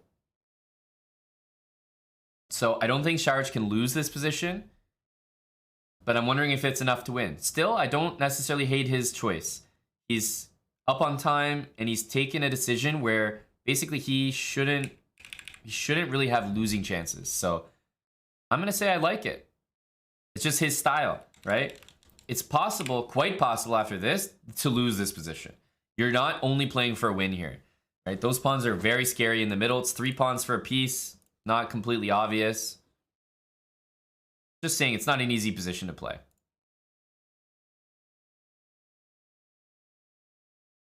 So yeah, Saric is going to grind this position out, it looks like.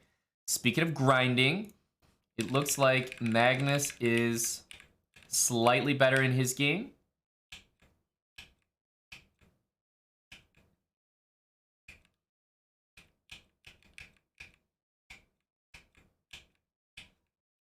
Yeah, I mean, e6, of course, is the idea, but you play e6. You got to be careful about your own pawn here. Plus, a7 is weak. Magnus is better here.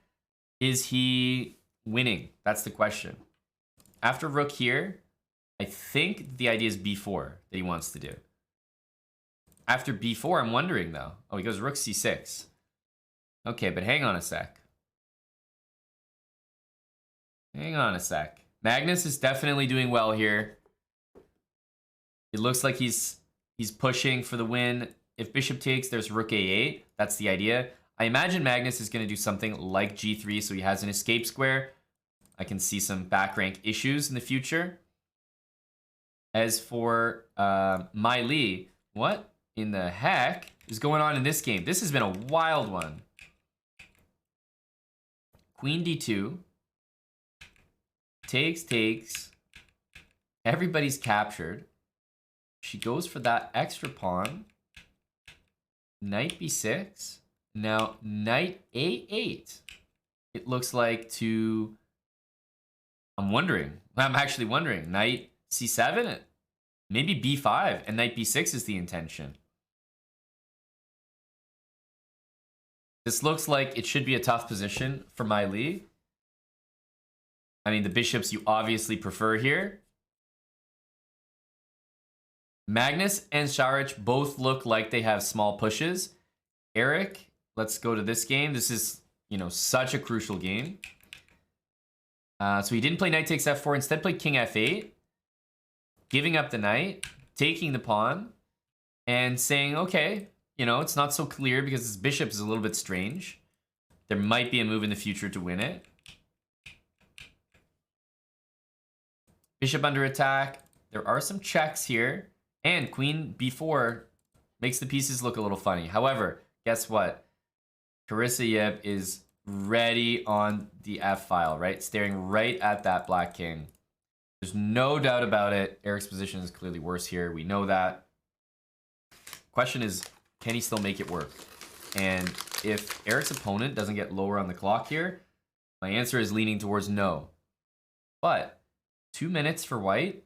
As soon as that creeps down to less than 1 minute, you start to really get concerned. Magnus, I can say, is up a pawn in his position, and boy, does it look like a good position. I would say objectively winning. Saric, on the other hand, is up a pawn in his game, but I don't know if I can say that's objectively winning. Probably not. Looks closer to a draw, but he's up a clean pawn. He will not lose that game. King h1 played. You know, it's tempting in positions like this. I mean, you're looking at moves like queen b4. You're looking at moves like that. Just because if you take, you're blocking all the action you had down the f file.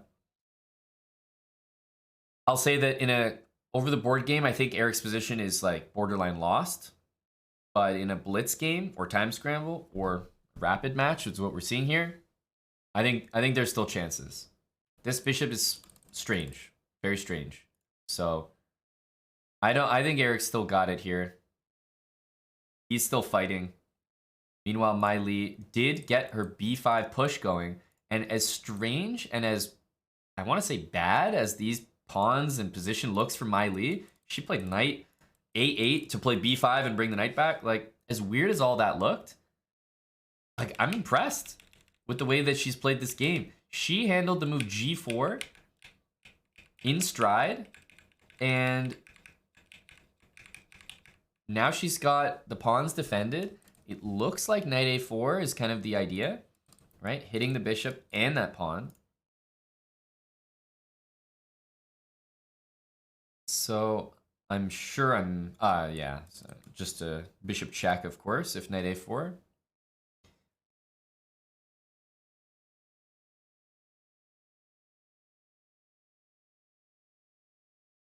But pawns are defended here. The thing that you don't really want to do is play a4 because it's so easy to take care of.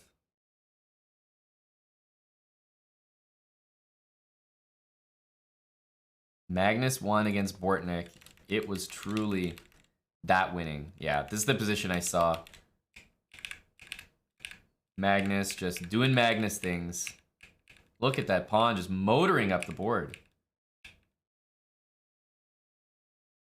Magnus, what a guy. Beats Bortnick. Šarić, this is the position I was looking at. I assume he's going to bring the rook behind the pawn. Winning chances for Šarić here. I'm going to stick with Eric's game because this is, I mean, I feel like this game right here with 30 seconds left, Eric is hunting for something. This is the game that matters the most for the round. Because if Eric is able to pull out a result here, we could have a big round for the team. It looks to me like Šarić has winning chances, not maybe winning yet, but he's been pushing all game. Magnus converts for a victory. Mai Li, I've been so impressed with this match thus far. The poor girl has no points to show for it, but I thought she's been very competitive in the first two games and even now against 3 GMs back to back to back. So we'll wait and see how she's doing with that position. But the position she has right now, I look at it and I'm thinking, ugh, like it just looks so hard to handle. It looks really tough. But she's managing against the bishop pair and everything. Funny thing about this position, if rook here, I'm kind of wondering, is there like queen c5, right? Just a funny looking move. I'm just thinking like ways white could defend that bishop. Maybe this is an idea. Okay, whoa. Takes here. Eric says, no, I'm not taking that bishop. I'm taking that bishop. And then knight d5. What the hell is going on here? Takes queen d7 and mate incoming? Eric is up against it right now. Plays bishop takes d5. Essentially the only move in the position. And after pawn takes, I'm assuming Eric is going to take this. The guy is living on 2-second increment here. But is there better than a draw here for white? That's up to her to decide. I do not think. And actually, I just realized, you know, takes here. Are you really playing for more as black, or are you just making a draw? This could just be a simple draw like this. If she doesn't take the draw, I can see Eric winning the game. She might be tempted not to take it and go for a tricky move like rook e6 or something, just because of the time situation. Ooh, Eric's going for it. Ooh, this is going to get spicy now. I like the decision by Eric. G6. And it looks like if queen f7, we have rook g8. Eric played this like a pro. Like, big time. Big time. I'm super impressed. All with just a couple seconds.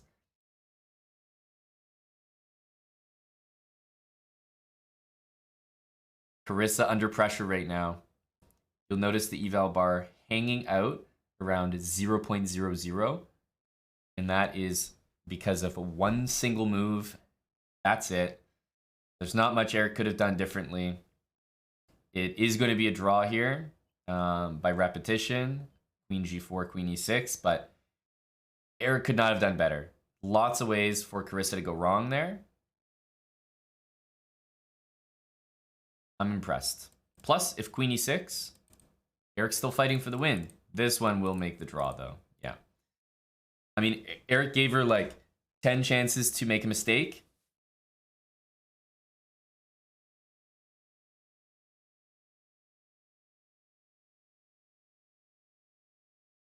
Draw. I mean, you can't complain. Eric was dead lost on the board. Let's jump to the last live game. I'll review the results after. Mai Li is taking on c3 and should be winning this position. Knight d5 hitting the bishop. I mean, cruise control, right? Let's see here. Let's see the finish. Mai Li, been so impressed. Let's see what she can do here in the final moments.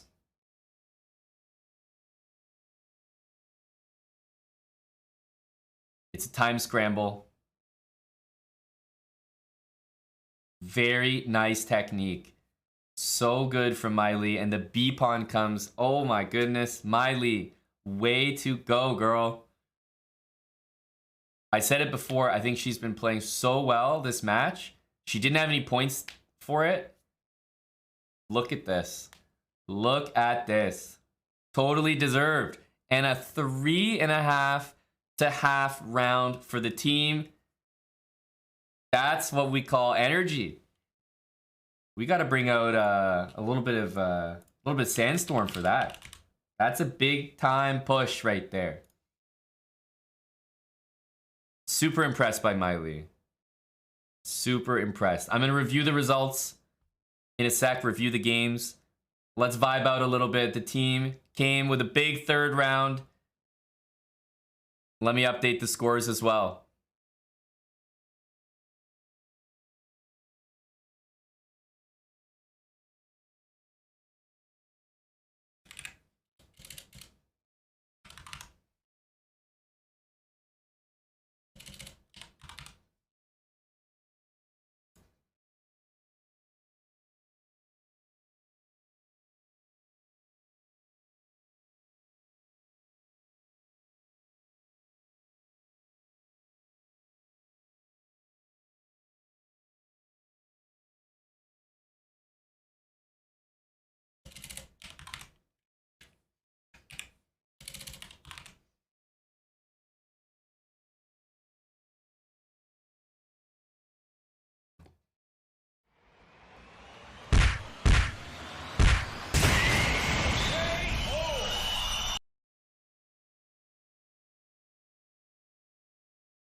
Just take the cams off the screen in between the games. Looks like some people dropped out and are going to jump back in. Just crazy, right? 3.5 to half is an unbelievable round score. That is crushing. Wins on the top in the first 3 boards. Or I should say wins by Mai Li, Saric, and Magnus. I said first 3 boards because technically Mai Li against their board 3 was the board 3, the game board 3 matchup, according to chess.com, which is why I said that. But Mai Li on our board 4 coming in with a victory. I want to see how this developed because I am beyond impressed. Handling the bishop pair the way she did, dude, that is sick. Bishop e4, and where was the mistake for white? Wait a minute. Oh my god.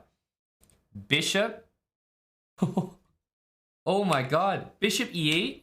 Bishop b7. Actually, a free piece. I didn't even see this. Looks like they were both on literally 5 seconds here.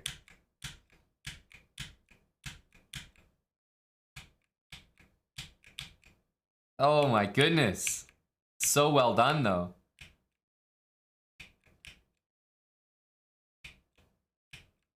Oh, man, she outplayed her opponent from here. That's impressive. Down a pawn and everything.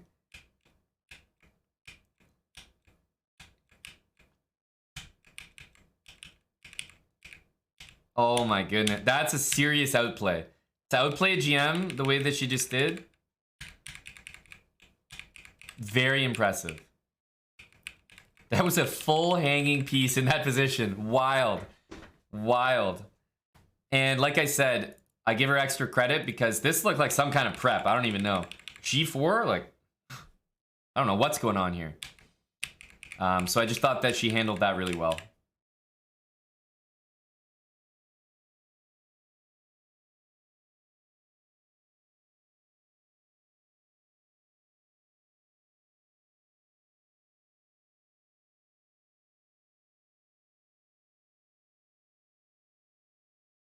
Man, that is sick. That is a sick game. How did Sharich's game end?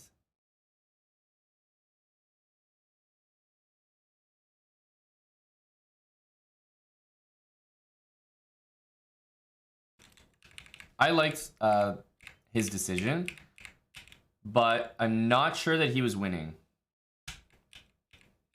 So this was the game.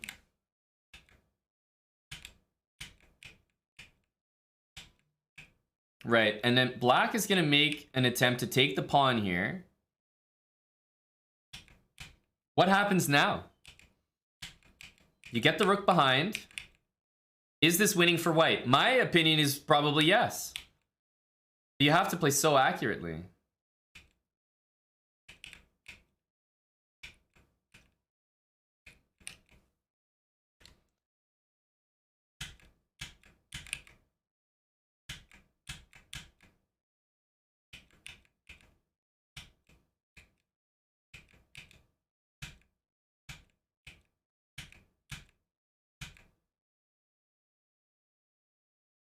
Oh my god.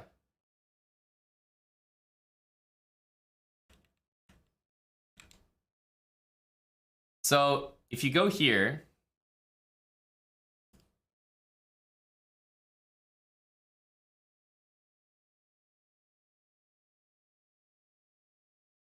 this looks like one way to win, which is maybe the one I would naturally think of first, just rook behind, because you're so close with your king at this point. But instead, went rook e3, which is okay, but here, the win is like this.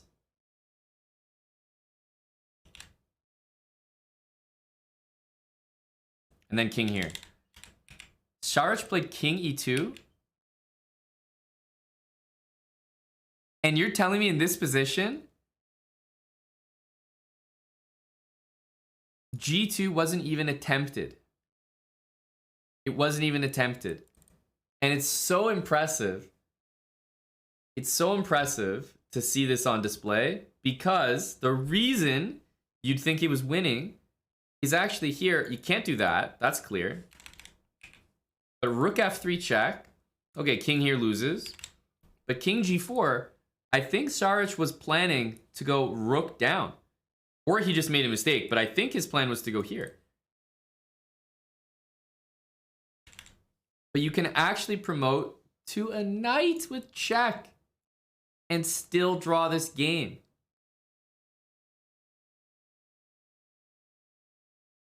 Wow. But he didn't even play g2. He resigned on the spot. The respect. The respect for the Chessbrahs. Holy smokes. Everyone missed this. Saric comes away with the victory. Fuck. Wow.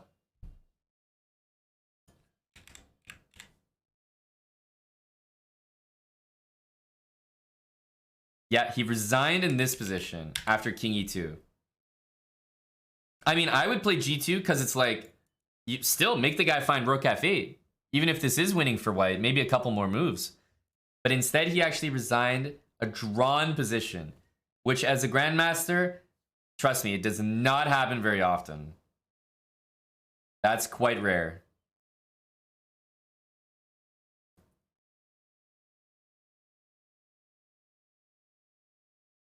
Oh my god. Well, that's crazy. That is crazy. Sevian obviously cannot be feeling good after that. Unpaid actor. And Eric surviving that position, my goodness. I'm happy to see the guy put points on the board because he could have lost that game and just been down bad, right? Mentality shot, you know, just everything going wrong. But now after that win, that big round win, 3.5 to half, it's actually the Chessbrahs, 7 points against the Garden State Passers, 5 points. 7 to 5, which means we need 1.5 points to win this match. 1.5 points. Now everybody matches up against the equivalent board. My Lee plays board 4, Eric plays board 3, etc., etc. So it means it's going to be Magnus against Sevian. It's going to be Ivan Šarić against Bortnik. It's going to be Eric against Mishra. And it's going to be My Lee against... Who's on their team? Oh, Carissa Yip, that's right. So My Lee against Carissa Yip. So, damn. It's going to be a hot and heavy last round. We need 1.5 points, though. Not even 2 points. So, obviously our chances are good. But, guys, I swear to God, we've been here before, right? If you guys have seen our PCL coverage, we have been here before.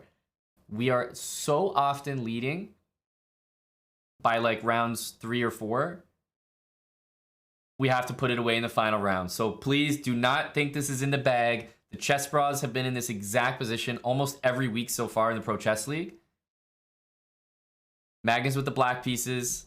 Guys, send your energy. We need 1.5 points minimum. Let's put this thing away.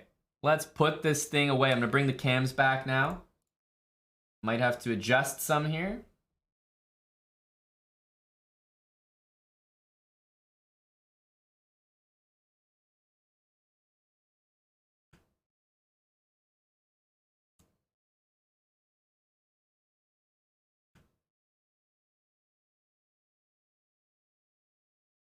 Looks like some cams have shifted during flight.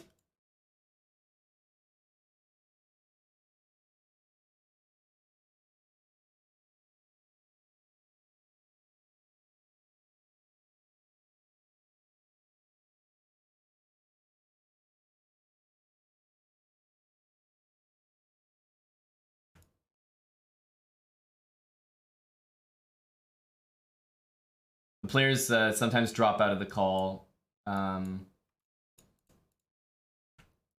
their game just to chill, not have the camera on you at all times. So just gonna bring these back here.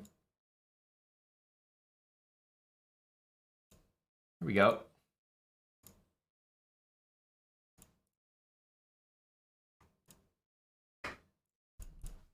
All right. Here we go. Set for the final round. Let me bring up another game here. Šarić against Bortnik. So we have black for our top 2 boards. Eric and My Lee get the white pieces. Didn't we go 0-4 the last time we were here? Absolutely. That's 100% correct. Which is why we need some energy.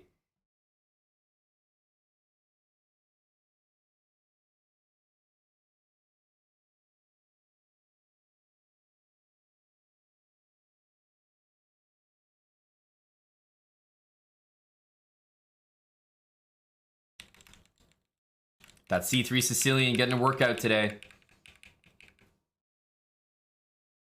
Okay, Šarić against Bortnik. Magnus against Sevian. Magnus playing the French. I think Magnus is at that level that we all wish we were at, where you can do whatever the fuck you want. You truly can. You can play whatever opening you want. Doesn't matter. He knows everything. Hansen against Mishra. Eric with the white pieces. We might see bishop here. But he's thinking also, like, you know, what's a good line to play for the team as well. Eric has the white pieces. He's definitely not necessarily expected to just go make a draw. So he's looking to get a game. Corey is still here. Corey818 supporting the boys. Corey, after your 100 gifted subs, we had a 3.5 to half round. You animal. Thanks for the support. Jumpy Chess gifting to Chulum as well. M. Moeller, thanks for the 6 months with Prime. Lionside X, brand new Prime sub. Grinnifwin, 80 months with us. Twitch Prime. Thank you, Grinnifwin. Good to see you again, man. Irish Frank, 27 months, tier 3. Jumpy Chess with 4 and 500 bits to the collection plate. Arlen is Lapolvora. Thanks for the brand new Prime there, Arlen.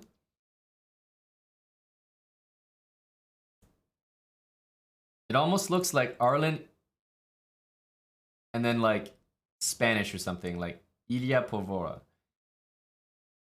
Can't tell. Thanks a lot, man. Welcome, welcome. D-Burks71902. Thanks for the 2-month resub. That's postal code there, brah.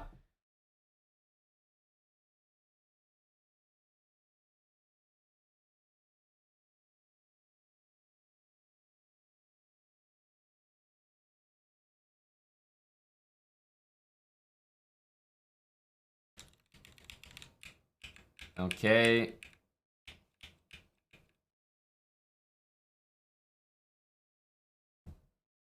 Interesting.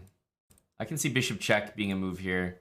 I don't know, definitely do not know much about this, but I will tell you a4 looks like a big move right now. Looks quite annoying.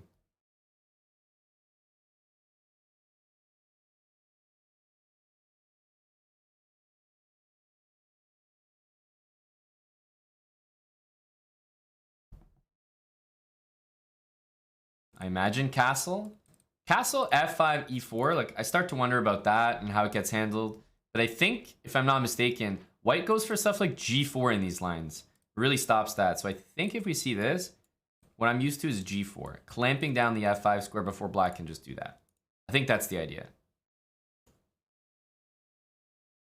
And let's pull up the last game. Oh, it's not up yet. Okay, what's happening here? Sharich with the black pieces. Takes, bishop e7, king f8. Interesting. I mean, this definitely has to be an advantage for white.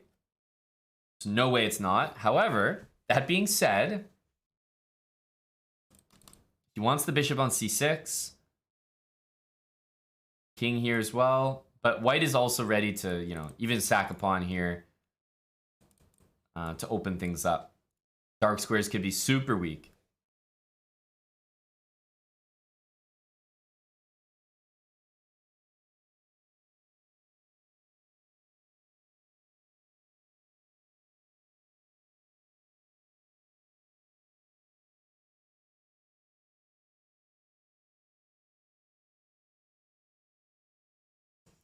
I can't believe it. Rook takes e5, bishop h6, king g8. All right, guys, what the hell is happening here? Someone want to help me out?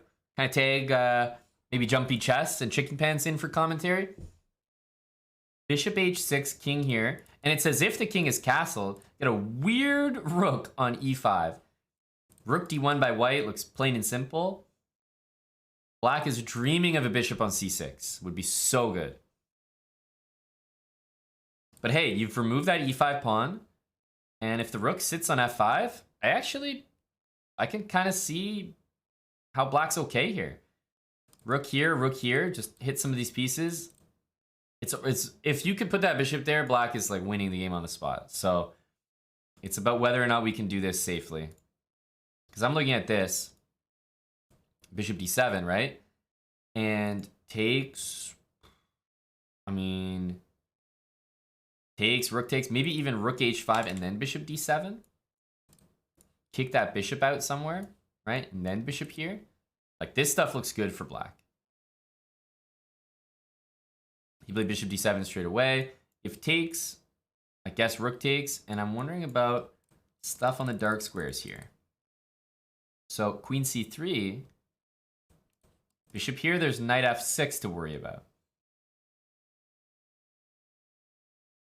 Apparently you can play f6 in this position. I say apparently because I can see the eval bar is around even, and that's the only other move I can see to stop mate, so I guess it's playable, but this looks a little sketchy. Still okay for black, obviously, but could be sketchy. Plus, what am I saying? If rook takes, maybe queen c3 right away. Although, is there any difference? Not really, right? Yeah. Queen c3 right away. I think you still play f6, and you're okay here. But I will say, if you take with the pawn, then queen c3 could be an issue. I'm trying to think what the difference is. Pawn takes queen c3, f6.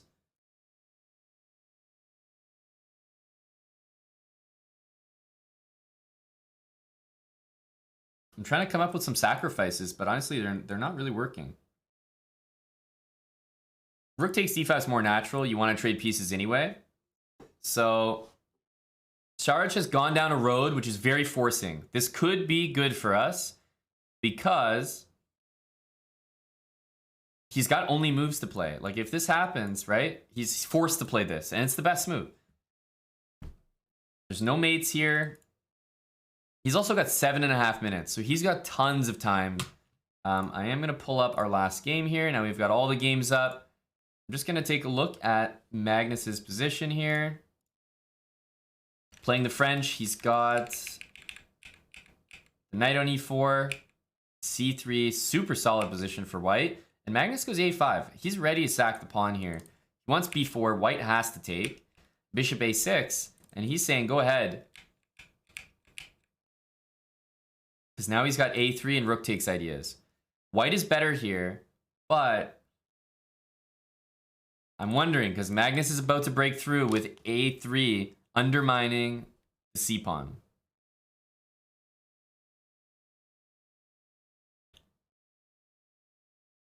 This is one of those positions where you kind of have this inkling that you're better as white, but you're not necessarily sure if you can prove it. Like if I flip this board to white, this counterplay looks so annoying. But I also know that there's no way you could just give up a full pawn like this, and you know it can't be good, right? But Magnus has done something which looks very practically sound. A3 is the next move, almost for sure. Queen is way on the king side. If a3, I think he wants rook h3. It's the only move. And after h5, this might turn into just madness after g4, right? Like, what the hell is going on here? So this could just be an insane game. We'll see. Rook d3. I think if a3, I don't believe Savian's taking. I believe he's going rook h3. So this could just get wild.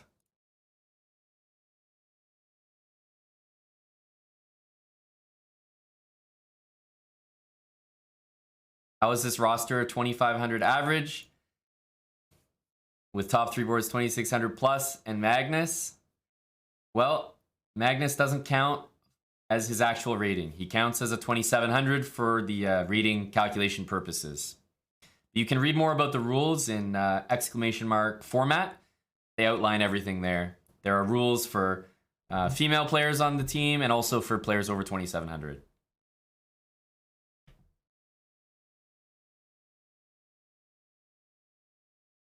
Okay, we saw this.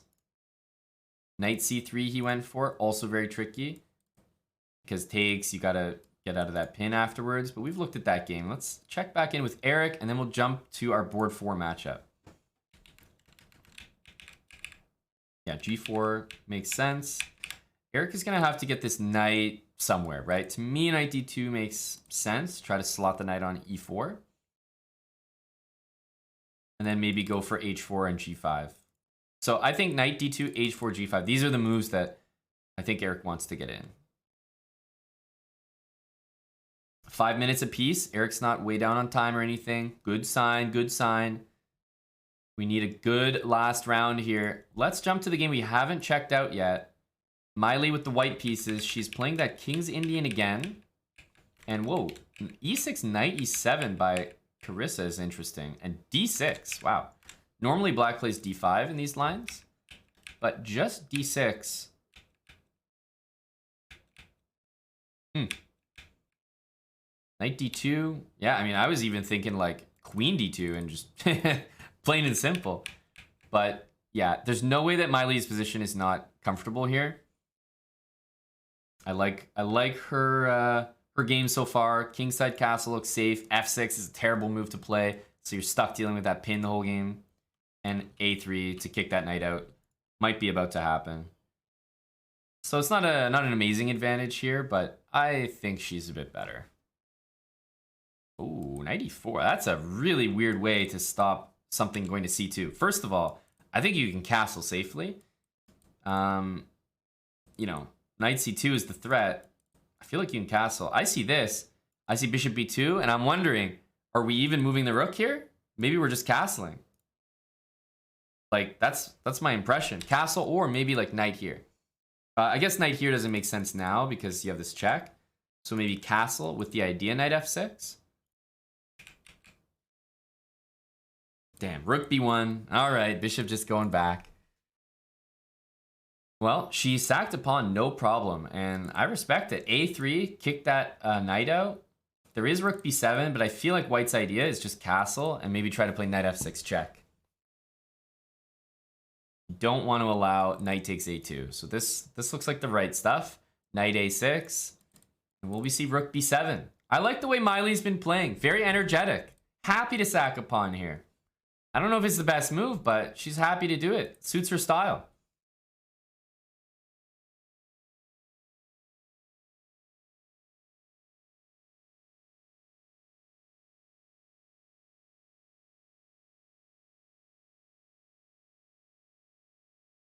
So far, I like what we're seeing from Miley.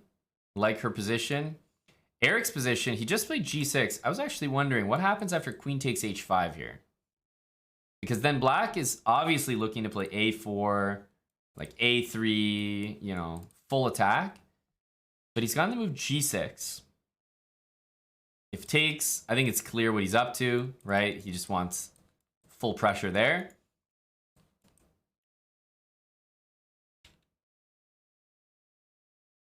But Eric's position is going to get very spicy. Both sides going for the king, going for the throat here. Same with Miley's game, honestly. And this game has been wild. Sarge has a ton of time. He had 7.5 minutes to think about this whole position. f5 played after knight e4. Stopping, knight f6 check. Knight g5 can be played. It's definitely a very loose position for Saric, but Bortnik is down on time, and he's going to have to be super resourceful here. I feel like, honestly, the Garden State Patzers have got around where they can win these games. You know what I mean? I don't think that they're poised to right now. I like our spot, but all these games can swing in one direction very quickly. Like, you know, this king is exposed, their checkmate ideas, tactics. You have to be so careful. And how the heck is Magnus doing? Haven't forgot about you, buddy. Oh yeah, we saw all this. And it was the counterplay. I said this one was probably going to explode. Rook h3, takes, and oh man. If you're going to play this, get h5, and then just go back, I think it's probably fair to say that this benefits Magnus. f5 and just knight back to e4. Knight c6. So trying to get something going with knight e7, but I'm not sure what that is. This looks desperate. The rook was hanging, so it had to be defended. Knight on e7 is basically trapped, right? I mean, white is all in on stuff working here. All in. So Magnus with more time. Excuse me for not flipping the board. It's hard to remember because even though the last time I looked at it, it was from black's POV. When I leave and come back, it always flips to white. But I was about to say he's way up on time. So this is the reason that his position is so overwhelmingly good here. Yeah, white has to sack there. There's no question about it. Magnus takes. I think he's just gonna calmly play this. There are no checks in the position. This move actually doesn't have a threat of pawn takes. It looks more like e7 is the move. f6. Everything seems to be working here. I suppose at this point, a nice move might be queen here. Guarding the rook check. Oh, that's even nicer. I was thinking queen here to do this, but look at this move. It says, why don't you go back? Go right back there, buddy. Oh, well, that's nasty. That is nasty. 3 seconds. Magnus looks like he's going to win this game, which would put him at a perfect 4 out of 4, if I'm not mistaken. How the hell does he do it, right? How the hell does he keep doing it? So good. He's up a knight. He's got 3 extra minutes. I mean, I think this is a wash. I'm just staying here because I think it might end, like, momentarily. I thought we might catch the finish, but I think we can leave him with this, you know?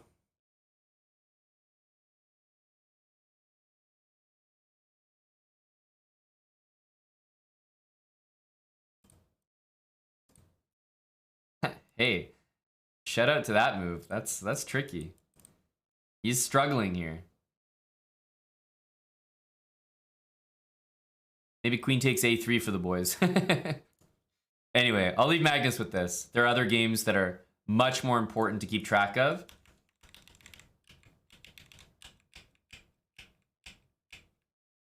Funny thing about this position is you want to play checkmate, but I'm not sure that you can actually do anything. Your bishop's in the way. Eyeballing mate, but it's not quite playable. Queen a5, queen e5, queen f4. What the heck is going on here? Yeah, that move was missed by Saric. He knows it. Queen f4 was a little too ambitious here. But this is what I was saying about the position. It can flip immediately. After knight h7, all of a sudden, he probably has to play that move or that move. Take his bishop back. You can't take this because of that. Bortnick with only he's less than 10 seconds.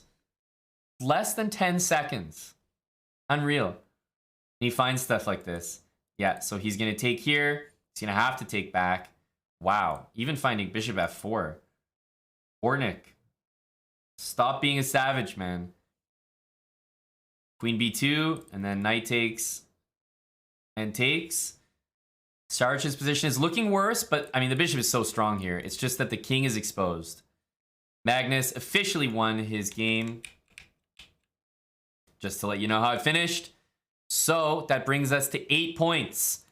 All we need is a draw. In the total of all 3 other games, we need a draw. I feel like he's going to play g5 and f4, probably.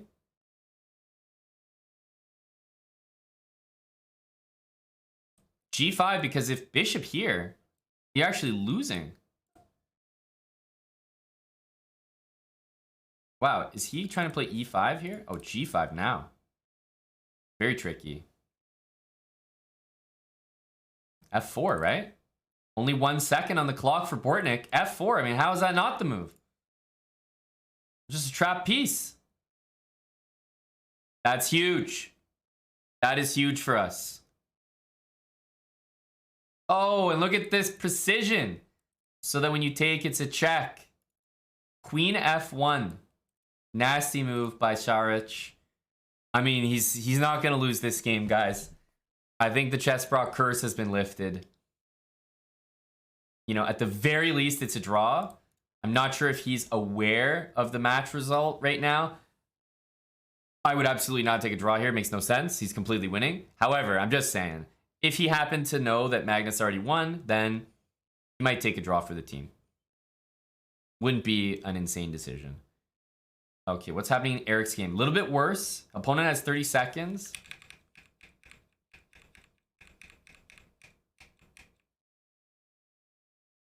It seems like he's going to be clearly down a pawn in this endgame. Tough to play. And just a quick peek at Miley's game so we have an idea. It's around even. This bit better for black, I will say. I like Carissa's position, but this could flip in anybody's direction. Whoa, G4 by Mai Li. Holy cow, this game got spicy. And yeah, look at this. Look at this, guys. You might say this is crazy, but Saric is a professional. He's a I think this is just a amazing decision. You're not sure how the rest of the matches are going to go. Why stress and potentially get outplayed? This isn't for FIDE rating. He takes the draw and he secures the match victory.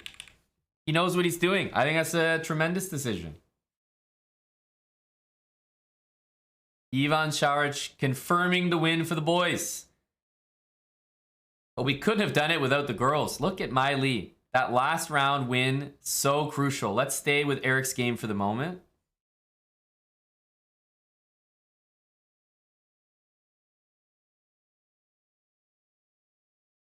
We win the match regardless now. We've reached 8.5 points.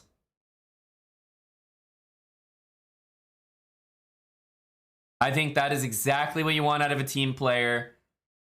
Like, just be able to make that that draw. Definitely.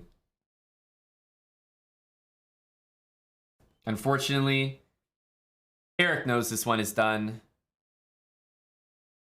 Eric knows it's not... He doesn't know that the result doesn't matter, though.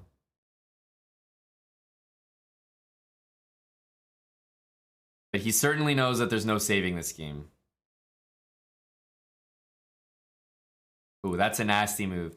Every piece you take with loses in some way. I was going to say rook A1 there.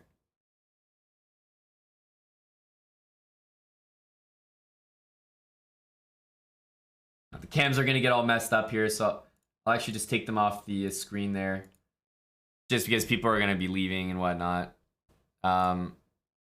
Eric loses that game. Official. We'll stay with our very final game here. But the job is done. 8.5 points has been reached. Yeah, not a good day for Eric. Can't gloss over that. He's not going to be happy with his performance for sure. Just didn't get any energy going, it looked like. Saric with a great team performance. Hey, what's up, Canty? I'm on the delay right now. Appreciate you, Canty. GG's, my man. We did get to 8.5 points, so we got the dub. Shout out to Canty and the Garden State Passers. Buddy, I hope you get some wins together. Don't be ducking out of the league already. We may have got the dub today, but I'm looking forward to another match. 50 gifted subs from MapRail. Shout out to MapRail with the support. PCL team looking great. Big shout out to MapRail for the support. And just so everyone knows, we support and, you know, we cover the cost of this PCL team ourselves and with the help of some private donors. So when you guys support during this broadcast, it means a lot. Helps support the team. Get these players paid for these performances. They deserve it. MapRail. The love. Holy cow. MapRail. 50 on 50.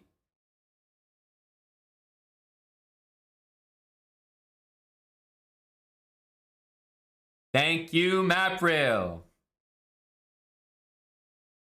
Hasn't missed a match. Been here supporting. GG's to Canty. MapRail 5,000 bits and 100 gifted subs.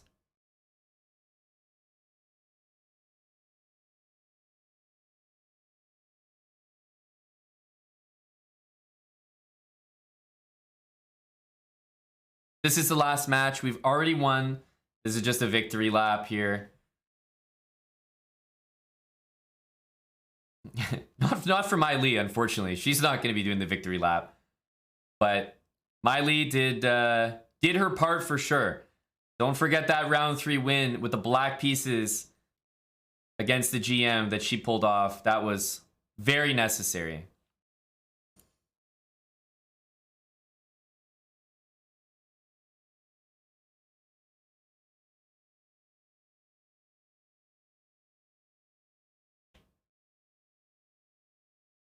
That'll probably do it.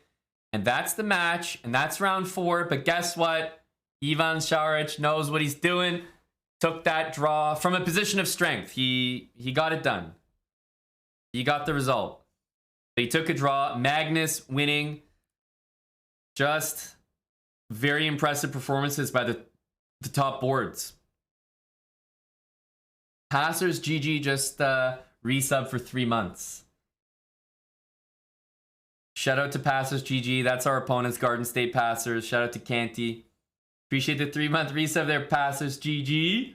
Trouble with Chess Space, Chelsea Morgana, Chicken Pants, Map Rail, Blueprints 2020. Thanks for the bits. Appreciate you. L Hughes 222. Thanks for the 17 months, compadre. 16-month resub. 100 gifted subs from MapRail and Corey818. 2 huge supporters here. B Muffle, 3 years with us. Thanks to B Muffle. Welcome back, buddy. Appreciate the resub. Mr. Kusha, 2 years. We got some milestones from a lot of people in chat. Thanks, Mr. Kusha. And Persistence Module, 43 months. Thank you to Persistence. That Thomas, 17 months with Prime. Thanks, everybody, for the support.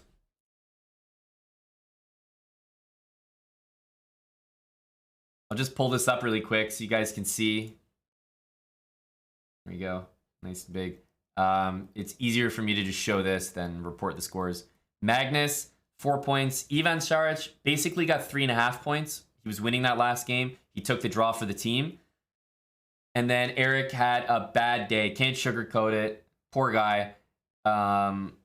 He had a really big save in round 3 from a worse position, probably a lost position, which, I mean, that half point, obviously relevant. But goddamn, he did not have a good day.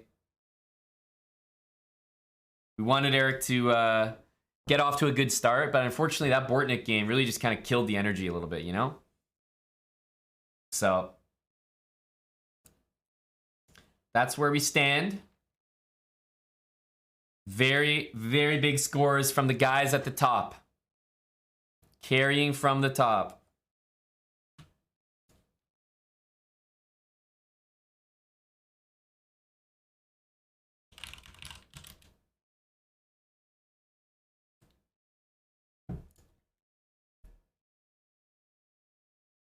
How many more rounds do we have left? It is done. I can update the title with the score now.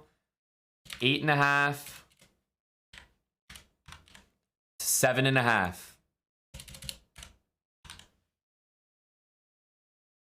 Just got it done.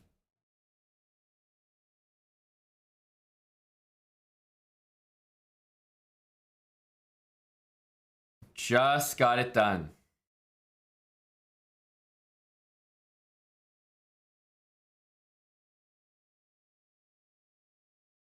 A win is a win is a win is a win is a win, of course. That's how it is. Oh, man. Shout out to Bortnick. Just saw that. We're on a bit of a stream delay here. Big shout out to Bortnick. Oh, buddy. Appreciate that raid. That's very kind. That is very kind. Bortnick was, I guess, streaming his perspective as well. He had the game. Yeah, I mean, he had a good performance. He went down to Magnus. A lot of people do. Everybody did today, as a matter of fact. But he had the highest points on the team, 2.5 points from Bortnick. So he definitely had a good day. But it would have been off the back of Bortnick flipping around that game against Šarić in the final round if we were going to lose this match. Close call. GG Bortnick. Thanks for the raid. 862. Welcome, everyone. I was doing some commentary of this. Very exciting and very close match. We only eked it out at the end. 8.5, 7.5. Is there going to be an interview? I think so. But I'm waiting for it.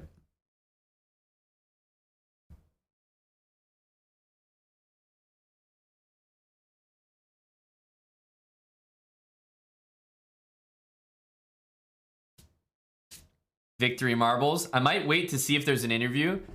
and watch that first. And then we can run a victory marbles. How about that? How about that?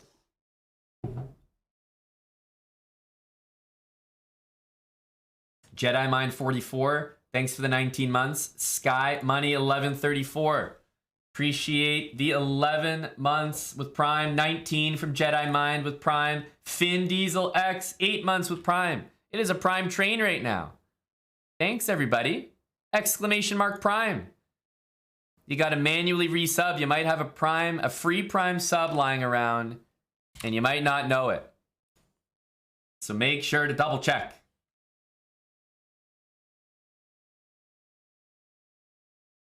Make sure to double check. Yeah, we got the Sandstorm on. So Magnus in the Pro Chess League has gone 4-0, 3-1, and 4-0. Not bad. Not bad. Saric also with an impressive debut, undefeated. Pretty much got 3.5 points, but ended up taking a draw from winning position to secure the match against Bortnick in that final round. So team player, love to see it.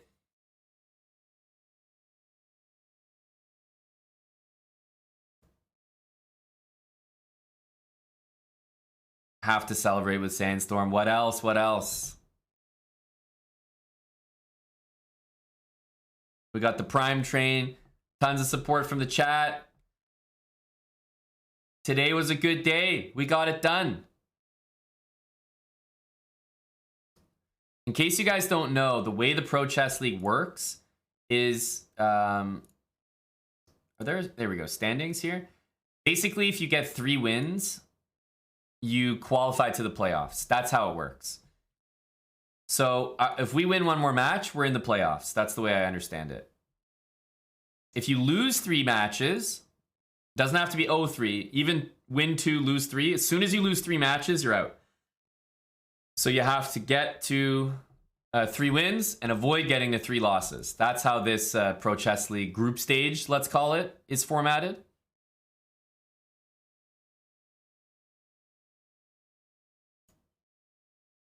Oh, here we go.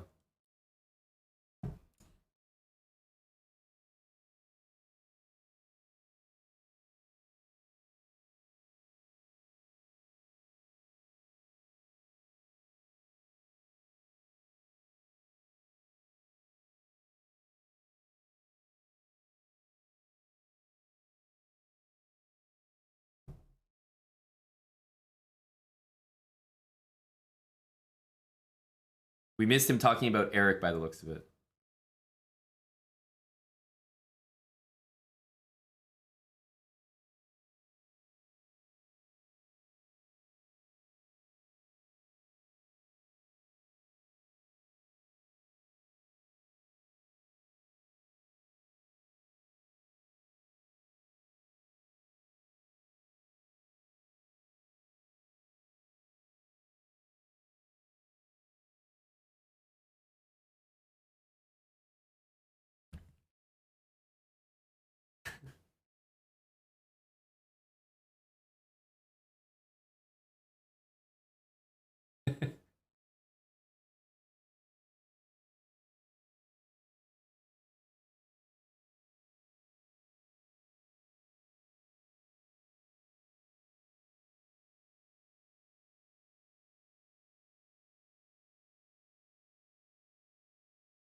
I don't think we were down 5-3. It was 4.5.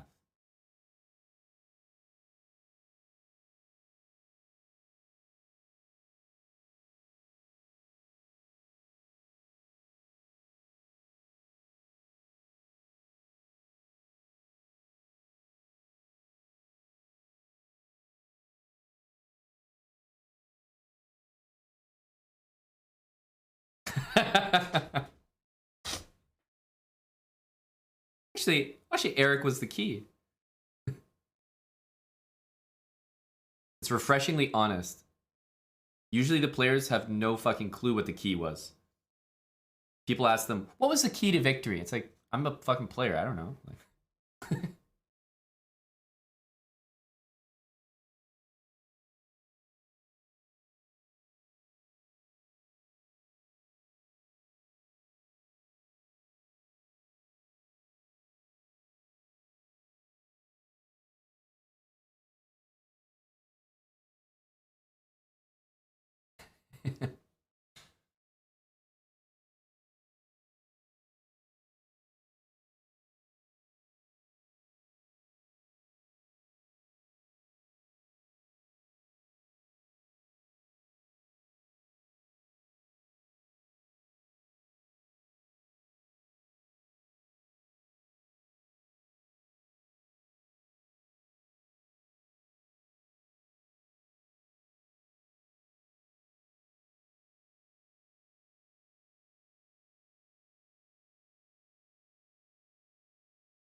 Magnus is the only one allowed to dish out Eric slander around here.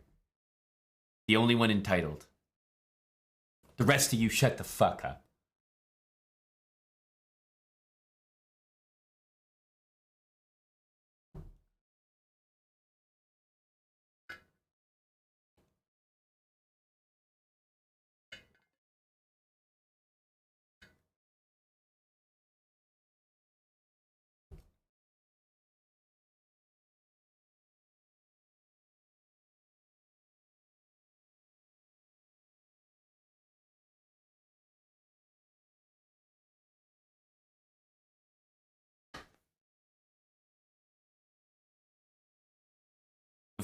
He can't even stop smiling after saying that.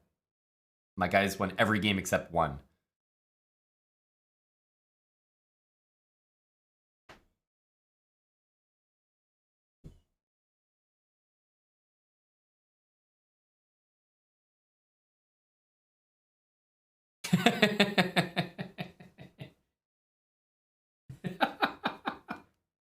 Actually, what do you think of the league? It's not very fun.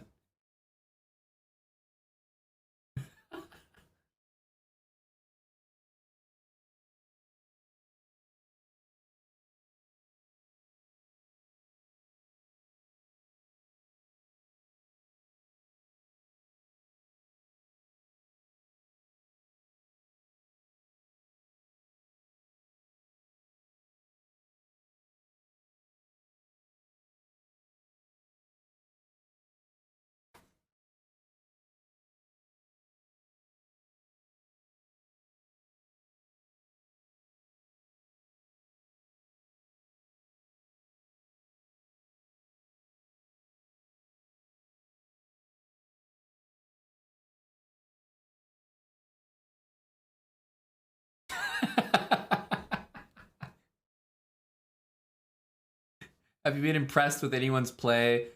Nope. He's struggling to give a compliment here.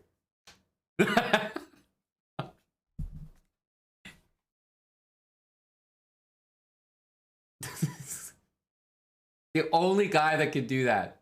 None of you are allowed. None of you.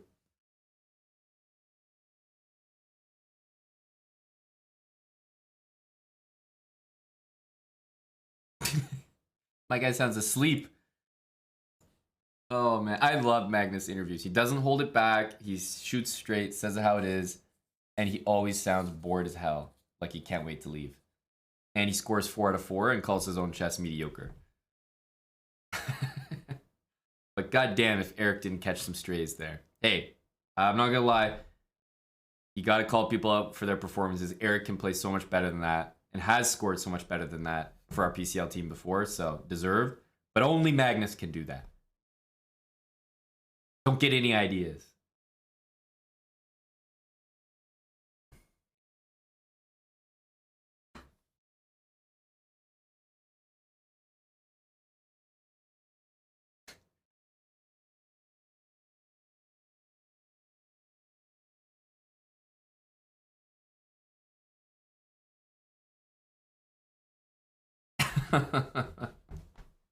Oh man, yeah, we had to finish our sandstorm. Yes, boys, Maskinison, very impressive, buddy. Another 4 out of 4 week. The boys got it done. Eric's half point, Miley's full point, and getting Sharich in the lineup. Sharich is great. I'm glad we got him signed to the team and in the lineup again. Yes, yes.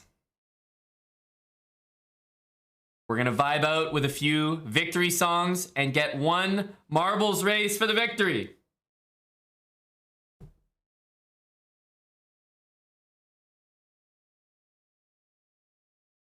Let me get the marbles ready.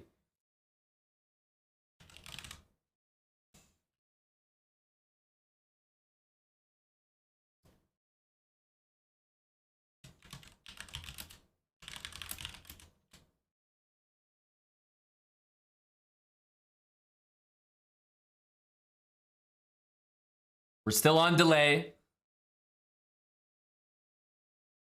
60-second delay. But we're going to do 1 marbles race.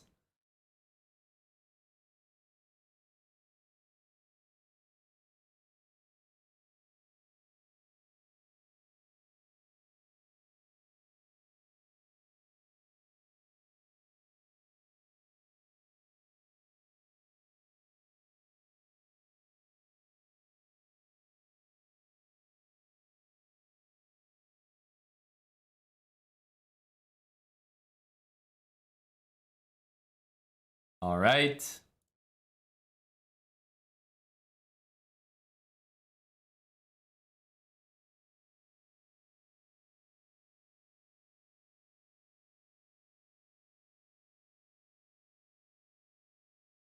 Exclamation mark, play.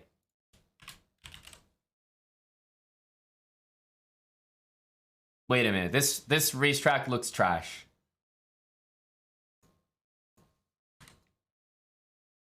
We don't want to do this one. It's this one. We've already done it before. It's like this coil one. Trust me, you guys are going to be happier. You guys are going to be happier without this. Let's pick another one.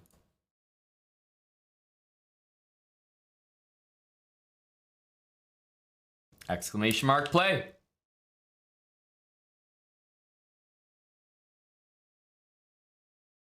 Exclamation mark, play. If you already typed it maybe like a minute or 30 seconds ago, you're gonna have to type it again.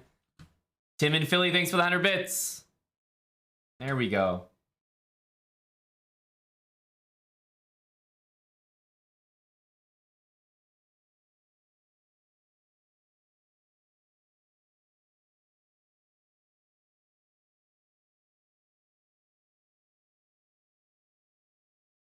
Exclamation mark, play.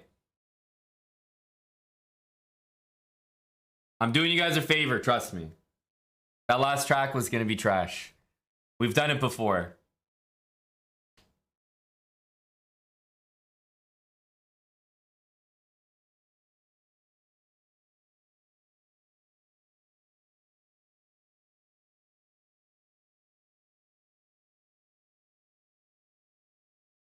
Celebratory marbles. Exclamation mark, play.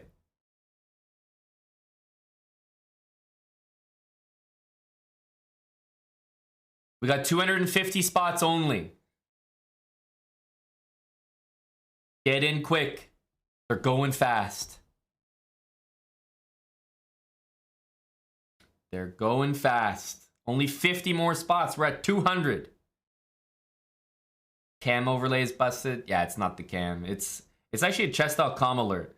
Like when people sign up and buy a chess.com membership using our affiliate link, it pops up here. But lately that link's been broken, so I just have to remove that from the stream actually.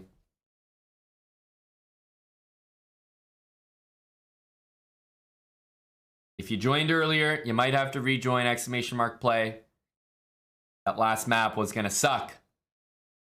!play. We got 40 more spots. 40 more spots.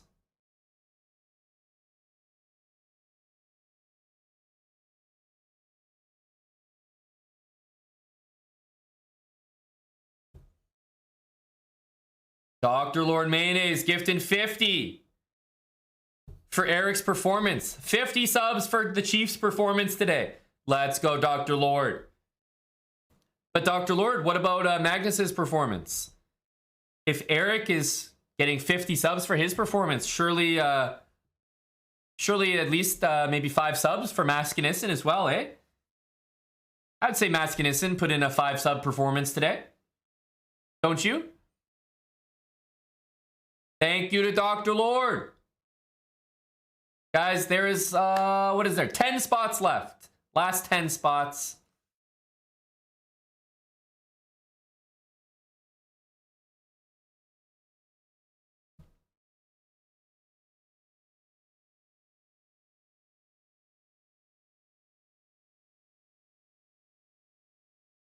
And we are all full up. 250 people in. That's it.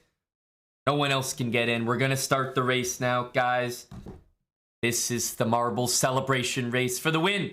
We did win in the PCL today. Go team. Let's start this thing.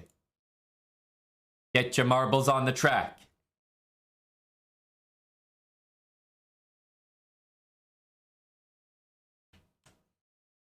All right, who is dropping first? I see Milan near the back and Basel. Oh, we already got people flying off. Civilian. Oh, this is just a straight shot. You got to have the energy here. We need some good speed. Oh, people are flying off. Oh, my goodness. Look at the casualties. Dr. Lord Mayo is there. Hanson Eric is near the front. I spotted Hanson Eric. Rap Frank also doing well. Is Eric going to lose chess and win marbles today? Is that going to be what kind of day it is? I spotted Hanson Eric near the front. Did he fall down? I can't tell yet.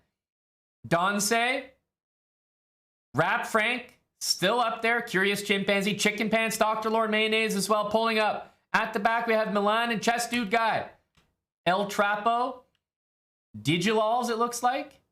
Digilals and Spicy Indian Swag near the front. Is it going to be Digilals in first place? He's currently leading. Looking great for Digilals.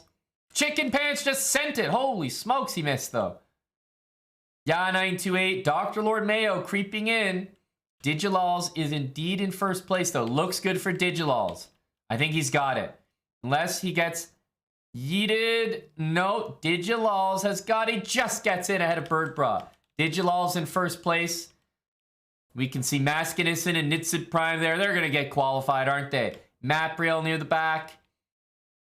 But actually, it's two Kollega, Gunblade, M. Kronos, all near the back.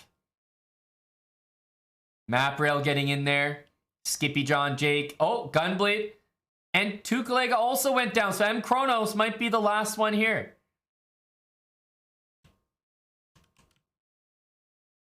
A lot of people fell off. M. Kronos seems to be dead last unless the pleb gets a sub. Or unless he gets somehow thrown off. No.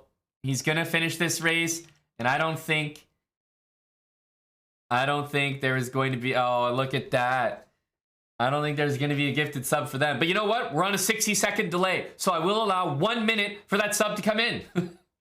RPM, thanks for the 5,000 bits. Jumpy Chess with a 5 gifted sub donation there. Dark Bone as well for the Maskinissen chess performance. I think that's fair. 5 subs. 5 subs. Thanks, chess.com, for the raid.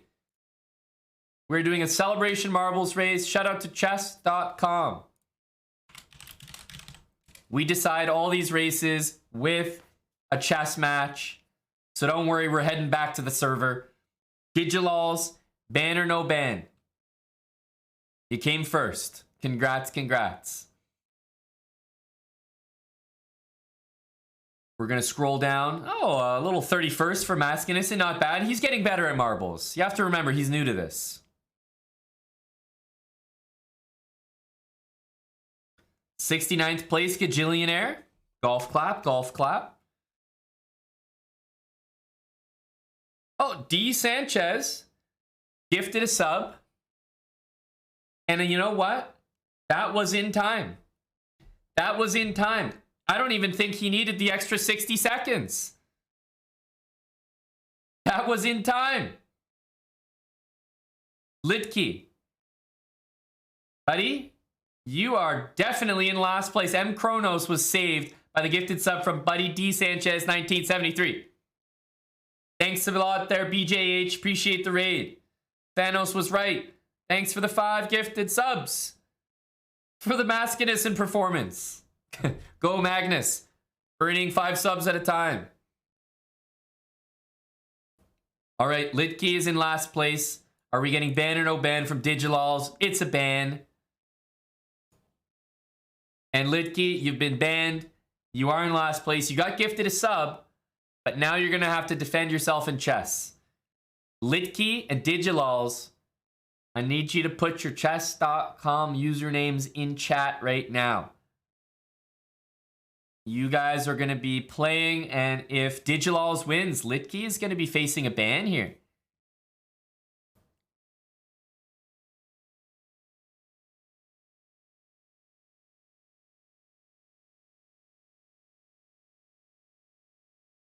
Oh, BJH, we would handle that, you know, with the same integrity as any other ban. If you didn't see your name in the first 73 there, it means you fell off. Thanos was right. Thanks for the 5 subs again as well. M. Kronos got saved. Litke, you got to defend yourself on chess.com, buddy. You want to play for your life? If you win, you don't get banned. You lose, it's a ban. Digilals, need your username as well as Litke. Type it in the chat. I'll be able to start a match between you guys.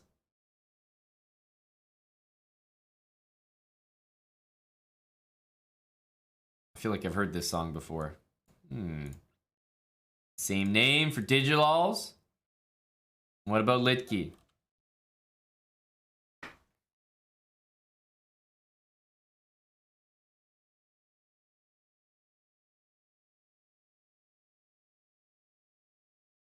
All right, here we go. That looks like a Finnish name.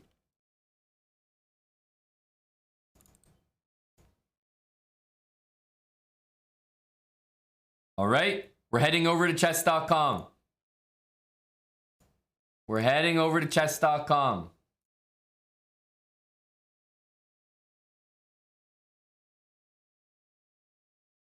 Digilals and Litke, you guys are matching up. I need you guys to go to chess.com/play/online.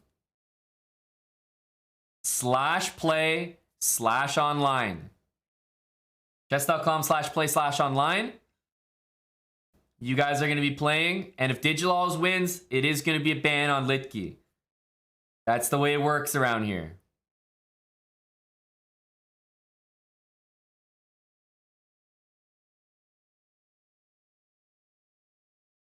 Hello to Lethbridge Chess. Yes, Lethbridge Chess. Go boys. Yes, boys.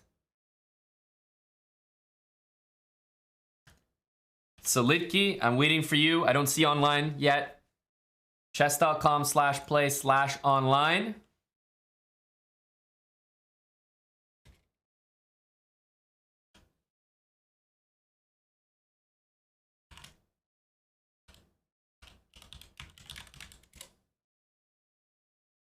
All right. I think I see you there. We should be good.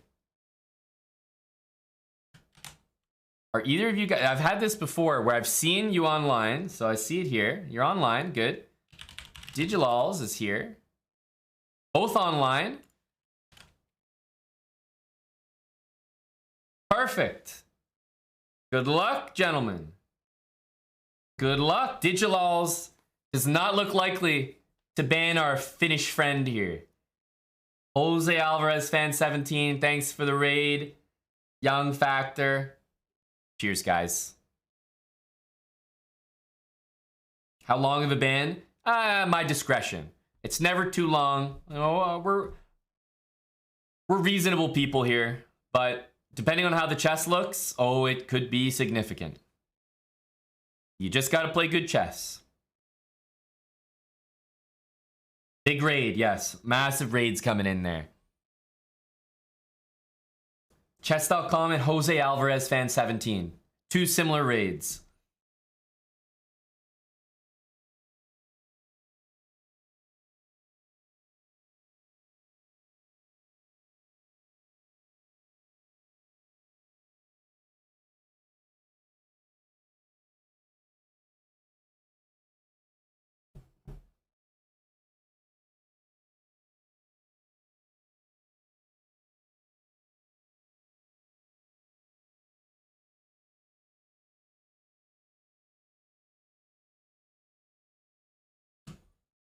Da, da, da, da.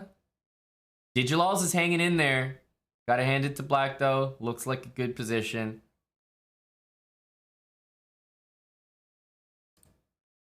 Knight c2 looks like an issue here. Gonna lose some material, but at least if you play this or this, it's not gonna be too much.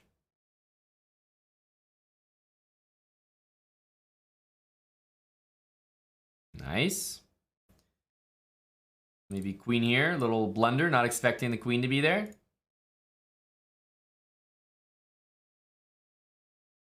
Two bishops here for white. This is not over. Not at all.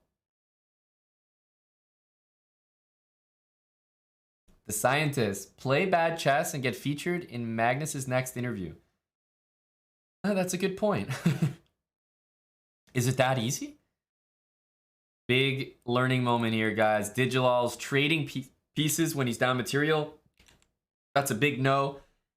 And especially, I talked about this even during the PCL match. When you have two bishops against a bishop knight, you should not be trading the only remaining bishops of the same color. That helps the guy with the bishop knight, not you, for the most part.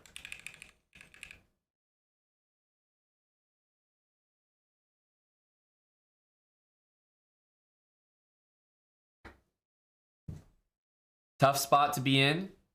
Time is ticking as well. Digilals, I can see maybe doing this or this. I think these are two very likely, you know, eligible bachelor squares for that rook. Great move. Stops knight d3. There's no stopping the Finnish chess master. The rooks are going to double, and that knight's going to need more support.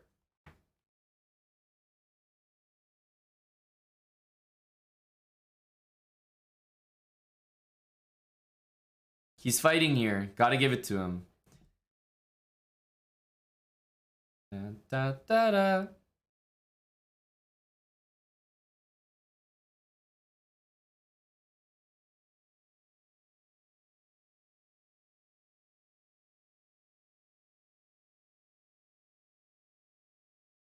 Digilals with some big digiballs.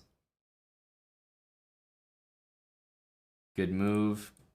You're defending this pawn, but you're not actually defending the knight, which is the one that needed support. I love how we had that pre-move, like... pre-move, just as I planned. Queen e6, takes, yep, pawn takes, yep, just as I expected, yep.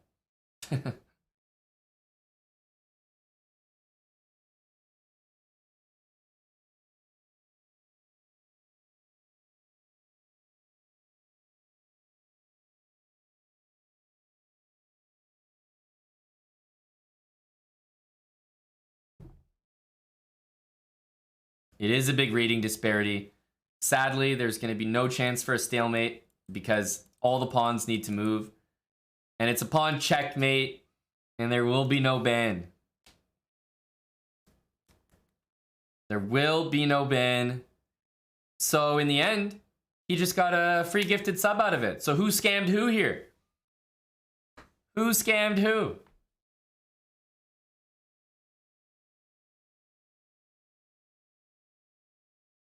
Litke. Very nicely done, buddy. Good defense. Good defense.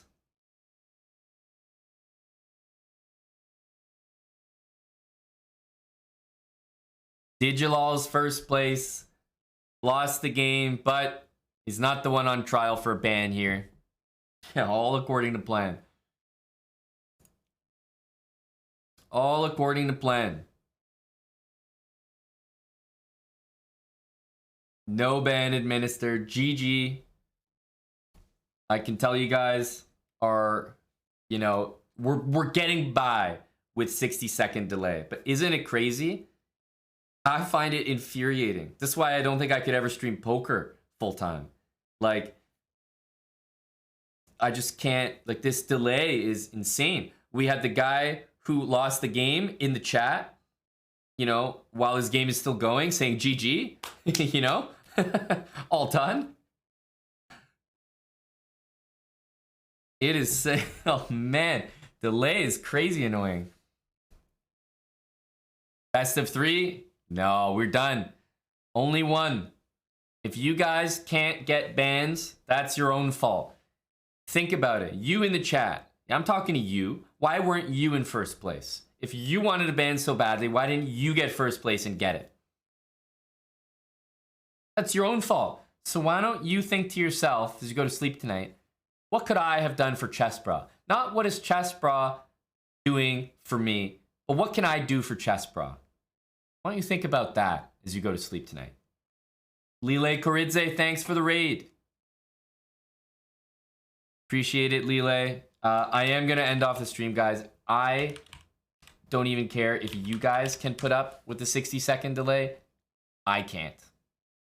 What can I say? I miss you guys. I want to speak to you in real time. It's driving me fucking crazy. Like, what can I say? So even if you guys can put up with it, I simply cannot. There's a delay because we had our PCL match, and you have to stream with a delay for that, for fair play rules. But I'm done for today, guys. We had some nice raids come in. I'll say goodbye. You guys should have got a ban, and that's on you. That's on you.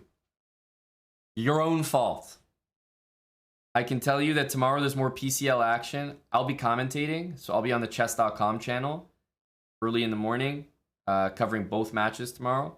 So Thursday, tomorrow, I'm covering PCL, and as soon as PCL is done, we're going to get another raid right over here to the Chessbrahs channel, and I'm going to be streaming. So literally a full day. If you watch the chess.com stream and then you watch the Chessbrahs stream here, you'll just be looking at me all day. Hey, there's worse things you could do. There's worse things you could do. So I'm done for now. I'm commentated out. The team won today. Super proud of them. Super happy. Tomorrow's a full day of streaming for me, so I'm going to cut it short today. Going to send the raid off. We had tons of support today. A lot of sub energy. Just so many people stopping by. The team needs 3 wins and we qualify for the PCL playoffs. So we'll be back next week with another match. I'll be commentating, of course. See you guys tomorrow. Okay, on my end. And it'll be a full day of streaming. Goodbye, everybody. And like I said, we will be raiding. Who are we going to raid, though? So many choices.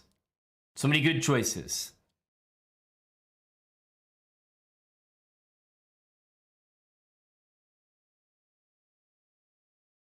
Let's raid our buddy Blitzstream. I don't see him on that much when I end my streams. Let's raid Blitzstream. There we go. We're going to raid Blitzstream. He has a team in the Pro Chess League as well, so you can ask him about it, how his team is doing. Hopefully they qualify as well. But guys, we got a lot of people here. I'll say thank you. Team 1, awesome. Bye for now. I'll see you tomorrow. And the Chessbrahs team right now is 2-1 in the Pro Chess League. One more win and we go to playoffs, guaranteed. So that's the goal. Okay, guys.